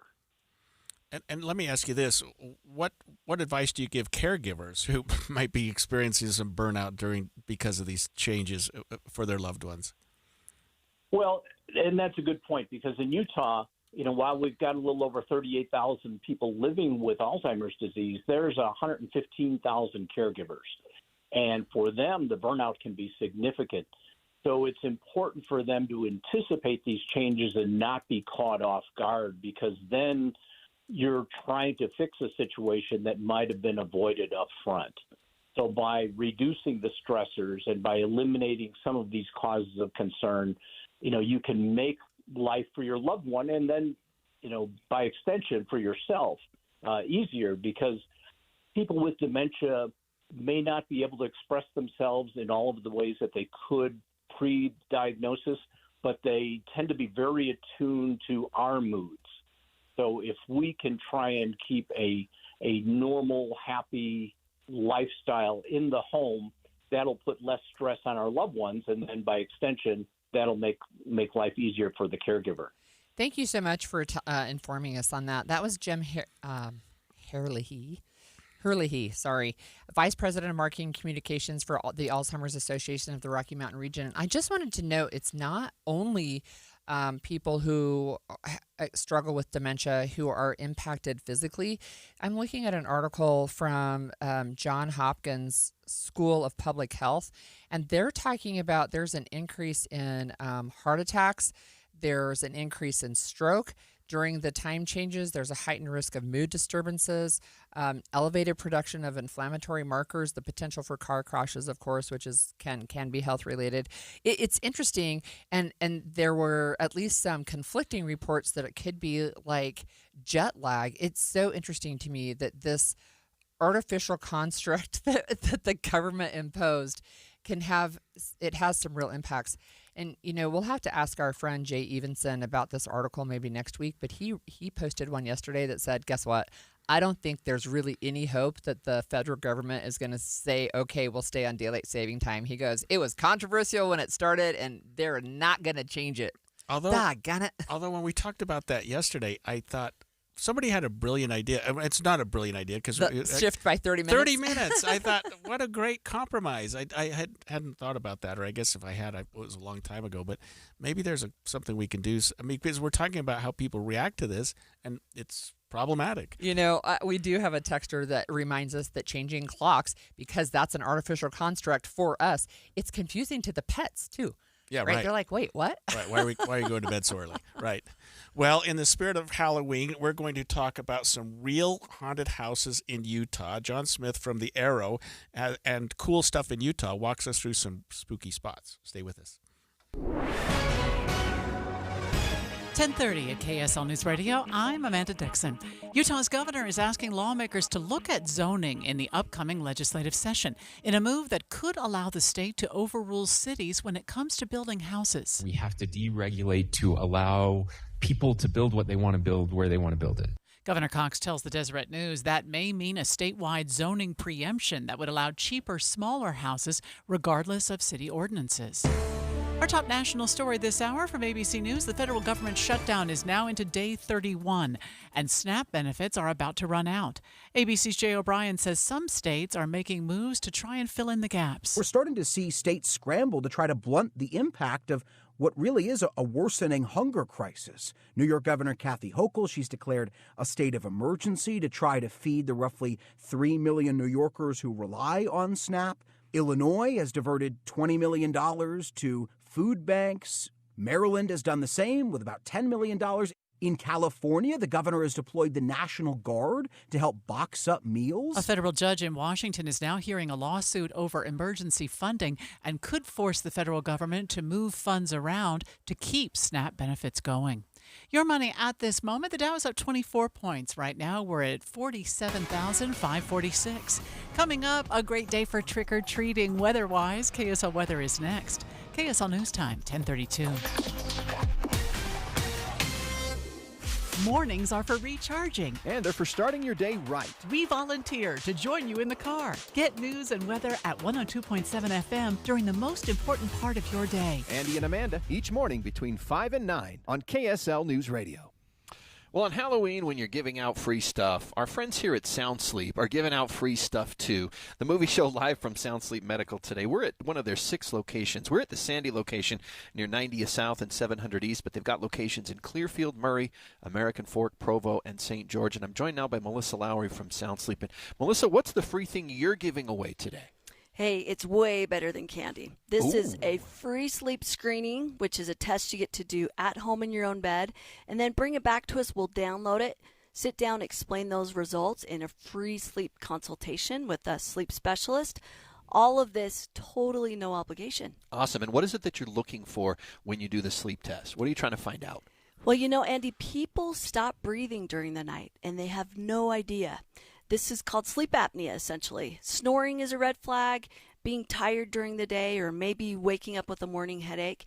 But if you have sleep apnea and you just don't know it, you're ignoring it, you're letting it go for whatever reason, there's serious consequences. And so getting tested is important. It's like any other health screening we might do, like a mammogram or a colonoscopy or whatever. We just need to make sure there's not a problem. But if there is, let's get it fixed. All right, but if you're going to test sleep, that means they got to go sleep somewhere else, right? That is not correct. I love to hear that. Our free sleep screening is a kit you pick up from one of our offices. You take it home. It will involve a strap around your chest, a little cannula to your nose to measure breathing, and then a pulse oximeter on your finger for heart rate and blood oxygen levels. It's at home, your own bed, your own pillow, one night. Totally free. Bring it back to us, and we can give you those results right there that very day. So if you already know that you've got something wrong with your sleep, but you've never been officially tested because you've been afraid you have to sleep somewhere else, or if you think the only way they can fix sleep apnea, which you're pretty sure you might have, is with a CPAP machine, come and call Sound Sleep and make this appointment, Melissa, because it's not a CPAP machine you're talking about. No, we do oral appliances. They are custom made. It's like a mouth guard. It's just something you wear on your teeth during the night, maybe like a bleach tray you've used in the past. What it will do is stabilize your lower jaw to keep your airway open. Your apnea goes away, snoring goes away, and you wake up feeling great. So, free sleep consultation, free sleep screening, 801-716-8672. Make that appointment for Sound Sleep, 801-716-8672.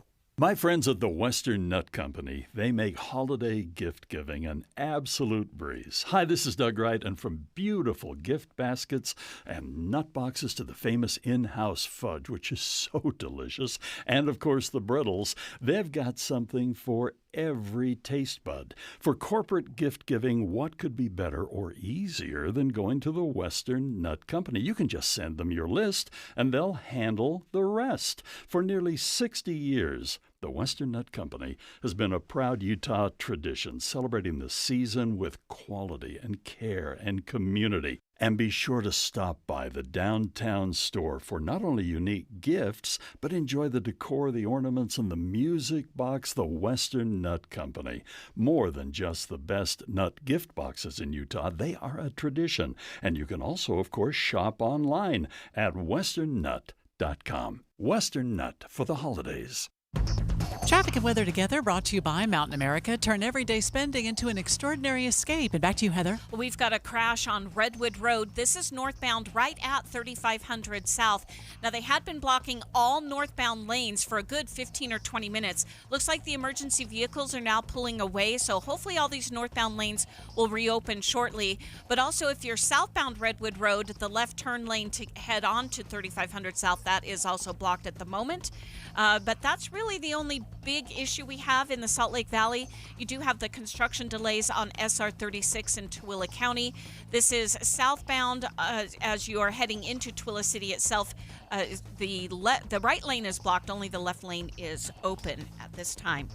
Heather Kelly in the KSL Traffic Center. A high of 59 today with zero chance of rain along the Wasatch Front for the trick-or-treaters. And then we start a warming trend. We get up to 69 for a daytime high on Wednesday. Right now it's sunny and 50 degrees. I'm Amanda Dixon from the KSL Common Spirit Health Studios. Listen online at kslnewsradio.com. We're Utah's news, traffic, and weather station.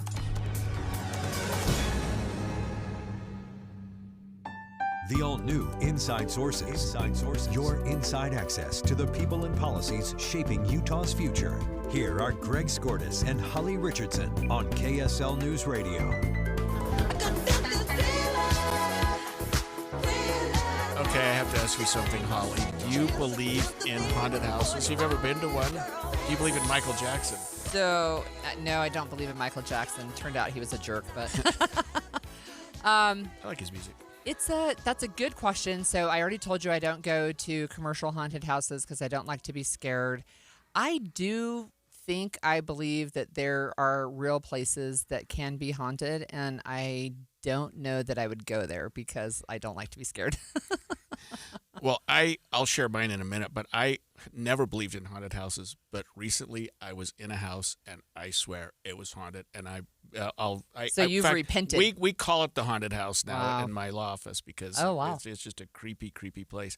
But to help us understand more about what's going on in Utah, we have John Smith from the Arrow and Cool Stuff in Utah. So, are there haunted houses in Utah? Absolutely. And I know that I'm not dreaming. I'm not imagining this. And I have to be careful because we're on a news station and people take what I say with some sort of authority. But as a guy who spends his free time crawling through abandoned buildings and old buildings specifically, I can tell you the paranormal activity. And I am not a ghost guy. I'm not a ghost hunter. I don't do I don't go looking for ghosts. But you do go to places and you do get an eerie feeling. Right. And you tell somebody, oh man, it was like this uncomfortable feeling. And they're like, oh yeah, that's because there's a ghost in that room. Right. And it's like, wait a minute. Like there's just too many things to just go, okay, that's not a coincidence. Well, I certainly believe that there are spirits or souls, right, that have used to live on the earth and don't anymore. I believe in that. So tell us about some of the top haunts in Utah. Okay, so the ones that come to mind instantly depends on how far you want to go. Okay. Right, but if you want to stay in the downtown Salt Lake City area, the Capitol building. The yeah, Utah for State sure. Capitol building. You wander around That's that got building. some ghosts. It's got some ghosts Yeah. there. Like there's some. I don't know if they're like looking for old legislation or they've got a budget committee meeting or something like that. Another one that I really love to talk about is the Rio Grande Station. Tell us about that. You've got the Purple Lady. She's Interesting. I've heard about that. The famous Purple Lady. So many people have had encounters with this supposed ghost wearing purple Really? who has been walking around. And you think about, you've got the Union Pacific Station and the Rio Grande Station. And you think about in the days of the 1940s, this was the major travel hub for Salt Lake City, a now booming city that was growing by the day. And you think about how many people have come and gone through those doors. There's a lot of emotional ties to that building. So let me ask you this. Is there any, has anybody identified her? Is this somebody who was hit and killed by a train, or does anybody know? That's a great question. And a lot of people have theories, but there's nothing definitive. Now, speaking of theories, I'm going to tell you a story and an urban legend of the Salt Lake City Cemetery.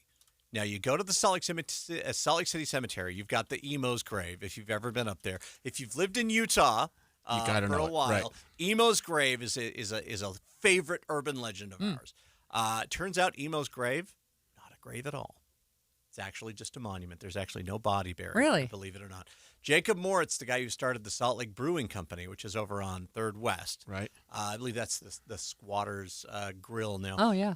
But that was his business. He started that. And he's buried in California. He's not even buried here. Oh, wow. But for decades, my parents, my grandparents have all gone to Emo's grave and walked around the tomb. But then there's the famous one of Lily E. Gray. Now, Lily E. Gray is a very mysterious headstone that a lot of people have theories, but again, nobody really has a definitive answer as to why it says victim of the beast 666 on. That's a headstone at the Salt Lake City Cemetery. So whoever created that one had something to say, I guess. Supposedly it was her husband who said she went mad. Others say that she was addicted to whatever illicit substance that did her in, and that was the beast. Wow. But nobody really knows for sure what happened to Lily E. Gray. And that headstone supposedly has a lot of paranormal activity around it. Wow. So I want to ask you about your personal experiences, and I'll share mine at the outset Sure, here. So yeah. I had a client, won't say his name, and he went to prison, and so they said, Squirtus, you got to go clean out his office, his house. All right. And so I went on a night, cleaned it out. I was cleaning out all his stuff. It was weird to be in someone's house. I'll just say that. It was really, really weird. But you know more about that than I do.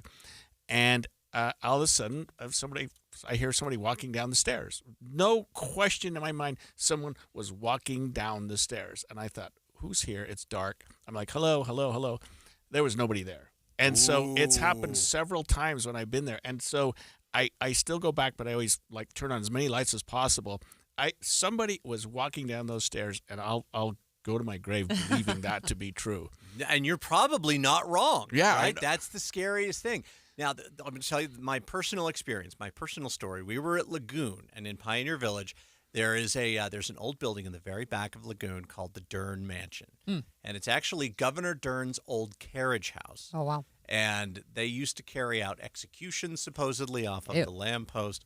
And I was in that building with my family, and we were kind of joking around, and we were wondering what was going on upstairs. Like, is there an exhibit upstairs? Is there something upstairs? Because we could hear footsteps and people dragging furniture. Wow. So we're looking at all the exhibits in Pioneer Village, and we're looking around, and we're trying to find the stairs. There's no way to get up there. Oh, wow. The stairs have been blocked off for years. Wow. So we talked to Lagoon, and we're like, hey, how do you get up there? They're like, oh, no, there's nothing up there. Wow.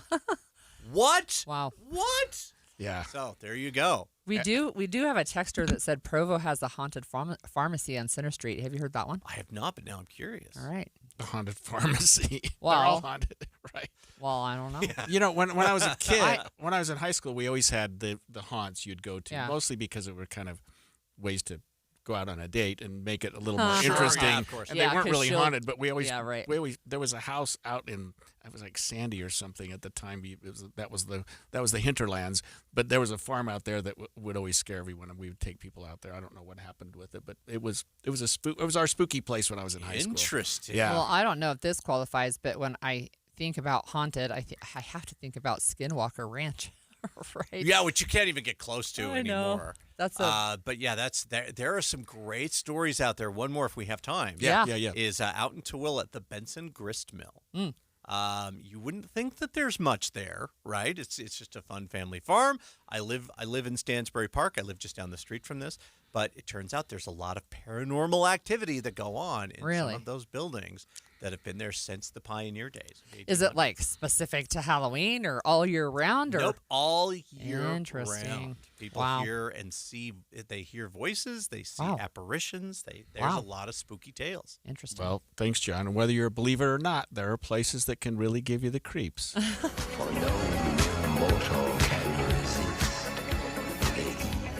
And we will continue with what scares us with the KSL movie show coming up next.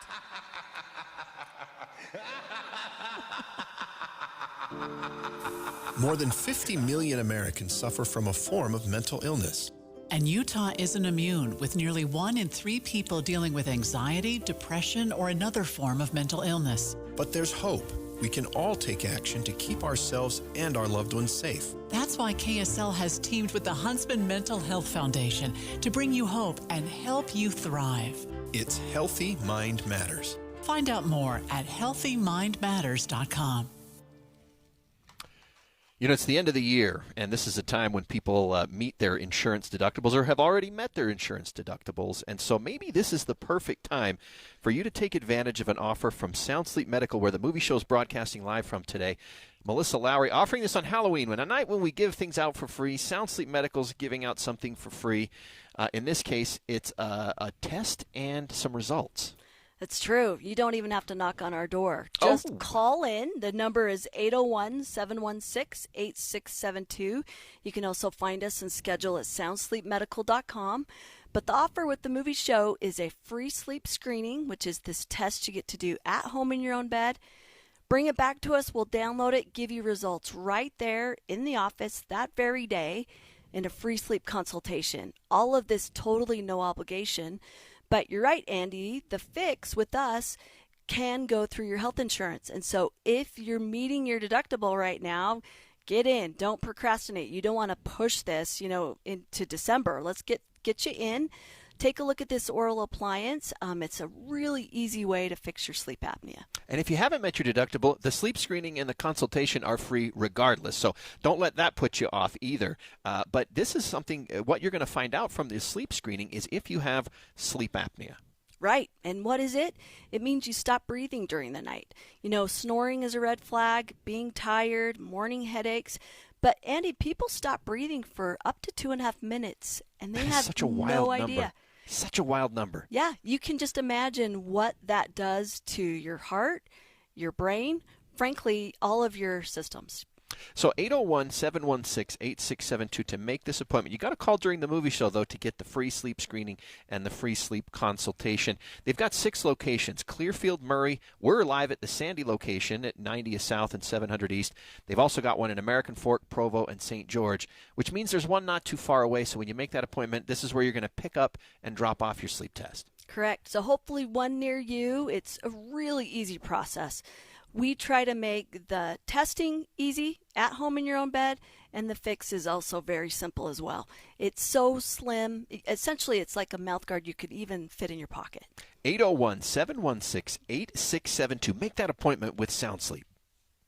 What's up, everybody? I'm Mike Wilson with Any Hour Services, and there's a good chance you've heard me talking about our free furnace sale. The one where you buy a new air conditioner and we give you a new furnace for just the cost to install it, about $400. Well, we still have a few more spots on our schedule we need to fill, so I'm extending the sale, but I'm not quite sure for how much longer. Definitely no later than the end of October. And once I think our schedule's full enough, I got to pull these ads. So don't wait too long to call and schedule your free estimate. The main reason we do this sale is to give you an incentive to help us keep our guys busy when the weather's mild. And thanks to your help, we're able to keep our guys and keep growing. So if your furnace and air conditioner are ready to be replaced, you owe it to yourself to at least schedule a free estimate and get all the details about our free furnace sale. Just to recap, when you have Any Hour Services install a new air conditioner, we'll give you a new furnace for just the cost to install it. About $400. The furnace is free, you just pay the labor. If you think you might be interested, call Any Hour Services at 801-443-7400. You can Google Any Hour Services. You can even schedule online at anyhourservices.com. No one helps more homeowners than Any Hour Services. This is a special alert to all Americans who own a vehicle with less than 200,000 miles with an auto warranty about to expire or with no warranty coverage at all. Due to a decline in the economy, CarShield is announcing a low-cost month-to-month vehicle protection plan that is now available to the public to save any driver out-of-pocket expenses on future auto repairs. Call now to find out how you can pay almost nothing for covered auto repairs. Yes, you heard that correctly. Pay almost nothing for covered auto repairs. An open phone line has been established for all drivers to call for a free quick quote. Call 800-292-4541 now. Drivers who are covered will not have to pay for covered repairs again. This protection plan is at an all-time low. Additionally, drivers who activate this vehicle protection today will also receive free roadside assistance, free towing, and car rental options at no additional cost. Call us for your free quick quote today. 800-292-4541. That's 800-292-4541. What do you have to lose? Call 800-292-4541. Again, 800-292-4541. And expanded Inside Sources. Okay, I have to admit, I sloughed junior high school to watch The Exorcist, and it was the biggest mistake I ever made because I was like, why did I do that? I wish I was taking my chemistry class right now. It was awful. I've never seen it. Yeah, don't. It's one of the scary ones. But before we talk about scary movies and scary things, you want to talk to us about some Halloween food deals. I do. First, I also want to note that there were additional 4 texters who let us know that they have been in or lived in, been by, work in a place that's haunted. So just so you know, they exist. Haunted houses exist. Okay. So the first thing I want to talk about is there are a lot of restaurants doing Halloween food deals. And so I'm just going to riff off a few. You can go to Deseret.com and look for Trick or Treat Yourself Halloween 2025 food deals. So Chipotle has food deals, Krispy Kreme, Burger King, Shake Shack, KFC, Sonic, Papa Murphy's, Cinnabon, Baskin Robbins, Outback Steakhouse, Insomnia Cookies, which I'm unfamiliar with, Red Robin, Papa John's, Buffalo Wild Wings, just to name a few. So, Halloween food deals, which would be like everything from get a free donut if you show up in costume at Krispy Kreme to Burger King. If you're a Royal Perks member, you can get a Jack-o'-lantern Whopper for $5. It's part of their monster menu. Shake Shack has buy one, get one double Shack burger with the code SPOOKY. Anyway, so that's just a variety of things. And while you're saying that, I swear, Colonel Sanders walked by our window. I mean, I got to find this guy. But okay, so KFC, actually, you can get 50 nuggets and 10 sauces for $20 plus other, quote, fantastic deals released on the KFC app. So it's available online or in-app only at KFC. So they have deals also. That's good. All right, so I think you know my favorite holiday season. My favorite holiday season. So today is Halloween. And tomorrow, so this is my fun fact of the day, tomorrow is Deck the Everything Day for the people who like to do early Christmas decorating. Yippee! Oh, deck the everything. Deck the halls with and boughs everything. Of holly. There yeah, you go. So everything. Deck the everything. So just fun fact for you tonight while we are probably watching the movie Coco, because that's what I'm dressed up as, Day of the Dead. I will be taking down my Halloween decorations so we can start on the other holiday decorations. I have to say it has been a little bit disconcerting today because I always take you so seriously. You're this model of knowledge with legislature and law, and today you're dressed like. And so I try not to look at you when I'm asking you questions. You're so funny. Otherwise, I'll start laughing. So I do have to say this. So I have this giant flower crown on my head, and I have to be really careful with the headphones so that I don't knock it off. Yeah. But no, it's fun. I like to have fun. Tomorrow, I'm going to dress up in really fancy clothes and go to a fancy political shindig. So that'll be fun, too. There you go. I haven't dressed up for Halloween in probably 20 years. Oh, But I should. I do It'd love be it. fun. Yeah. Again, nothing scary and nothing gory. But speaking of scary, we Yeah. have KSL movie show hosts Andy Farnsworth and Rachel Wagner to talk to us about scary stuff. Speaking of scary, we have Andy Farnsworth. Yes, Andy. Wow. That was a perfect You know, prelude to Andy Farnsworth. I did another weird lead in to you last time too. Sorry. No, I was Sorry. actually thinking, Holly, you would have an awesome Halloween contest. If there was one year where you just didn't have time to go all out, you could just, when somebody comes up and says, "What are you dressed as?" you just like bow in front of them. And they're like, "What?" I'm like, "I'm Boughs of Holly." Yeah, I know. Oh, I was waiting. I know, was I know. figuring out where that was going. That would have been. It's a built-in I don't one. know. You That guys was got. I don't know that was worth the build-up. That's good. That's good. Well, our big movie this week is it's a good movie, I think, that would be a way to introduce your younger kids to see if they can handle a scary type movie. Because Yeah. I wouldn't call this scary. No. It's like scary adjacent, and it's called Stitchhead. It's cute. And It's got a scary name. It is. In fact, he's supposed to be scary because it is based on some children's books.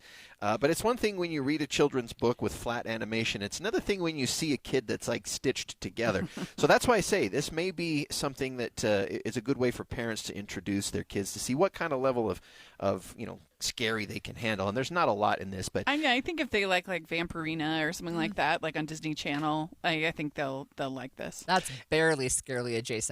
So is it animated? it is. It's kind of like It's I for felt. little kids. Yeah, it felt like a mixture of Frankenweenie. It's that kind of animation, if you know that one. Yeah. And then, but it's got a little bit of like Monsters, Inc. vibe. And Yeah. what you've got is a kid named Stitchhead. He's created by this mad scientist who's in a castle on the top of a hill above a town, which I just loved the town's name, Grubber's Nubbin.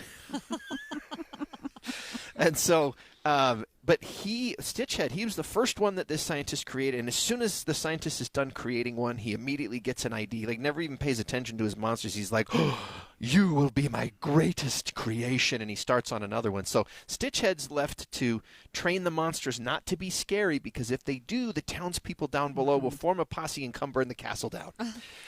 So Well, a Stitchhead is like a Frankenstein. yeah, he's like a little kid Okay, Frankenstein. a cool Stitched Frankenstein. together. Right, yes, okay, I got it. And since Frankenweenie was already taken, they had to go with Stitchhead. I Stitchhead, think. okay. But at any rate, so eventually Stitchhead gets offered by a freak show circus to come be part of it, because nobody's scared by what the Barker has to offer, and they do get scared of him. But this Stitchhead, he just wants to be loved by his creator, who's so obsessed with the next thing that he ignores them all. Oh. So when the guy promises, "Oh, they'll love you," he's like, "Oh, they'll love me? I'll go do this." And so he's just this innocent kid. He's voiced by Asa Butterfield. And then eventually the other monsters are like, "Where's Stitchhead? We got to go rescue him." And so then it leads to a whole bunch of things. It's good family fun. It's cute. And I really enjoyed watching it. And Rachel, is this one you would take small kids to? Yeah, I think you could take pretty much any kid Yeah. to it. It's very tame. Well, it sounds kind of cute, and it Yeah, sounds. it is I mean, cute. it makes me think of I don't know, almost Pinocchio, right? But am I a real boy? I But- just need somebody to love me. Less traumatizing than Pinocchio. But less traumatizing. Okay. there Although we go. I don't know, once when his arm gets ripped off because it's Oh, stitched no. on, Oh. there's no. But it's rated There's a PG. little There is- girl named Arabella, very Yes. cute, and so yeah. Yeah, it's a great family film, and it's nice because I am not a big fan of the scary movies. In fact, our movie show question of the week: what is the Mount Rushmore of scary or spooky movies? I had trouble coming up with 4 because I don't watch them usually. Well, it's a tricky question. Do you pick the ones that actually scared you, or do you pick the ones that you enjoy the most? You know what I'm saying? Like, it's kind of two different questions. So you really did mean pick 4 scary movies. Yeah, because Holly was like, I have mine. I go, well, what are your other 3? And she said, I don't well, know. Mount Rushmore has 4 people. You got to have 4 But movies. You had to start with one. Mm-hmm. Okay, so I don't watch scary movies, but when I was a young college student many years ago, I actually did watch Psycho one time. That was. That's a scary one. That's And, a scary one. But Yeah. you only have one scary movie. Yeah, I just really don't watch them. Okay, so may I give you mine? So I had to get an Alfred Hitchcock movie as one of my Mount Rushmore. So Psycho was the one. It was either Psycho or Vertigo. I fell on Psycho, but my others included The Exorcist, which, again, don't ever watch. The Shining with Jack Nicholson. And The Silence of the Lambs. That one still creeps me out. I cannot watch that one. In fact, when it comes on, my wife is like, "No, we are not watching this." That's my Mount Rushmore. It's funny that you say that one, Greg, because Silence of the Lambs, I watched it by myself at 10 p.m. at night at my house because my parents didn't want us watching R-rated movies, so I snuck that one in, and then I watched it by myself in the dark because I had to keep the volume turned down and sit really close to the TV because if my parents came, I had to hurry and have an excuse for why I was watching TV and that then late. You didn't sleep a wink. Oh my goodness, that was the worst way to watch Silence of the Lambs. Exactly. What are yours? Well, for me, because I've seen so few, I went with ones that actually scared me the most. So these might not be like the most influential in history, but they scared the tar out of me. Friday the 13th, Invaders from Mars, Jaws, and Silence of the Lambs. Wow. There you go. How about you, Rach? So I went with The Thing, which is I've heard about such that a good one. movie. The Thing, Psycho, Jaws, Halloween, Nightmare on Elm Street, and Poltergeist. Wow. That's a big Poltergeist, that's a the big Mount R-rated Rushmore. movie that Steven Spielberg talked down to a PG without having to make any changes to it whatsoever. And that he claimed that everybody thinks he directed it. And there's good actual evidence that he actually did direct it. Yes, so Which is interesting. Steven Spielberg knows how to scare you. Jaws and Poltergeist, two of Rachel's favorites. There you go. There you go. Well, the KSL Movie Show is up next for a spook-filled Halloween movie show. Stay here with us on KSL News Radio.